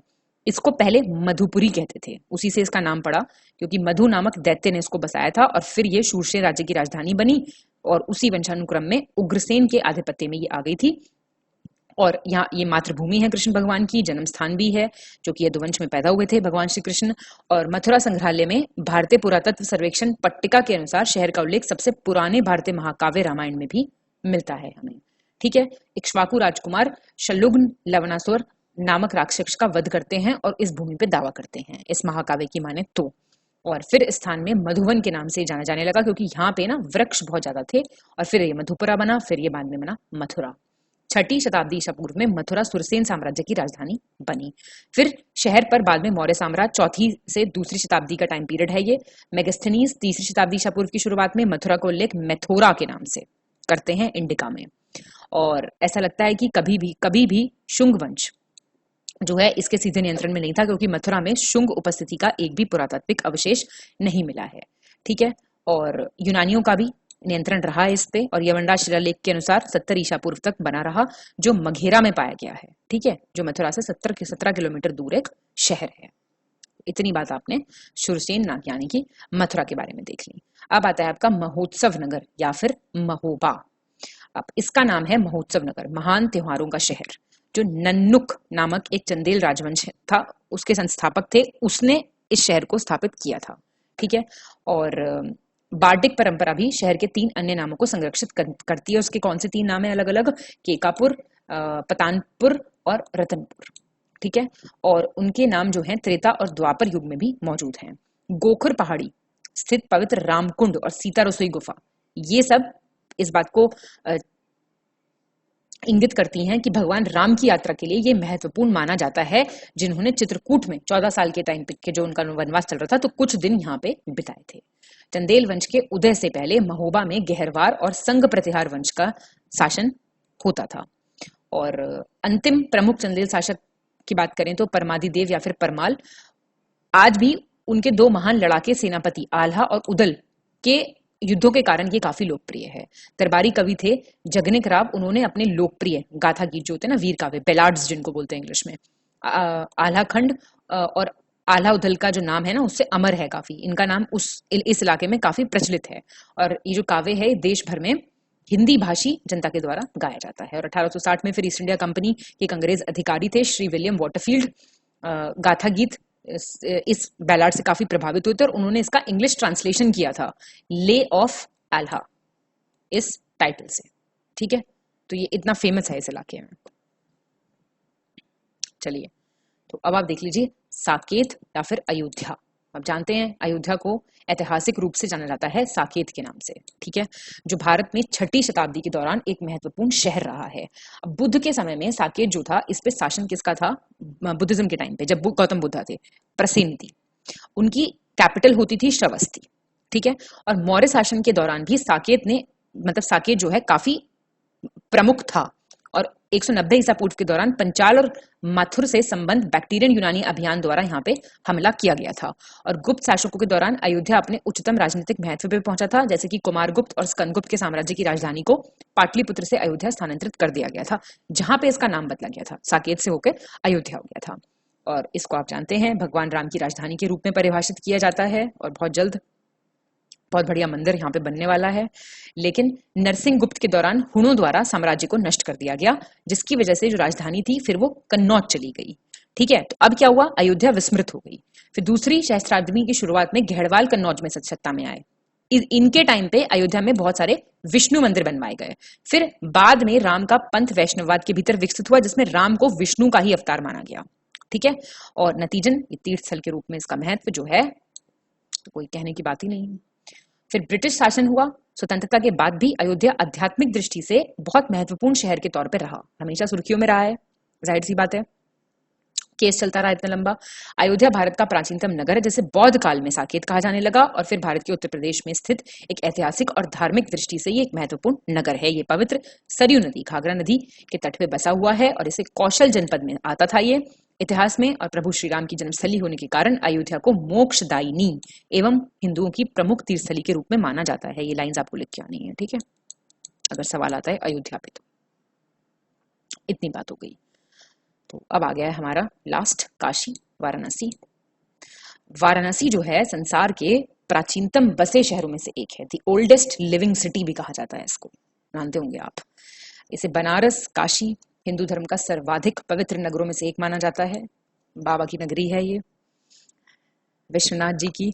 और इसे अविमुक्त क्षेत्र भी कहा जाता है। ये सब नाम याद करके जाना, ठीक है। और इसके अलावा बौद्ध एवं जैन धर्म से भी पवित्र माना जाता है। इसको भी देखा हमने सारनाथ। और वाराणसी की जो संस्कृति का गंगा नदी, श्री काशी विश्वनाथ मंदिर और इसके धार्मिक महत्व से अटूट संबंध है। सहस्त्रों वर्षों से भारत का, विशेषकर उत्तर भारत का सांस्कृतिक और धार्मिक केंद्र रहा है ये। और इसे मंदिरों का शहर, भारत की धार्मिक राजधानी, रिलीजियस कैपिटल ऑफ इंडिया, भगवान शिव की नगरी, दीपों का शहर, ज्ञान नगरी, ऐसे विशेषणों से इसको संबोधित किया जाता है। प्रसिद्ध अमेरिकी लेखक मार्क ट्वेन, वेरी इंपॉर्टेंट, ने क्या लिखा है, डेथ इन बनारस, इन्होंने लिखा, इनकी बुक है, बनारस इतिहास से भी पुरातन है, परंपराओं से भी पुराना है, किंवदंतियों, लेजेंड्स से भी अधिक प्राचीन है, और जब इन सबको एकत्र कर दें तो उस संग्रह से भी 2 गुना पुरातन है, ठीक है। और यहाँ के निवासी जो है मुख्यतः काशिका भोजपुरी बोलते हैं, जो हिंदी की ही एक बोली है। यहाँ पे हमारा पॉइंट नंबर 1 हो जाता है खत्म। इससे रिलेटेड क्वेश्चंस आप पैरेलल प्रैक्टिस करते रहिए, दोनों भाषाओं में चल रहा है हमारा कोर्स। और बाकी आप लोग डेफिनेटली हमारे पेड कोर्स ज्वाइन कर सकते हैं, उससे आपको और बेटर 1-to-1 कॉन्टैक्ट और पर्सनल गाइडेंस, फीडबैक के साथ सब कुछ प्रोवाइड किया जाएगा, ठीक है। तब तक के लिए पढ़ते रहिए अच्छे से। ऑल द वेरी बेस्ट, बहुत बहुत धन्यवाद।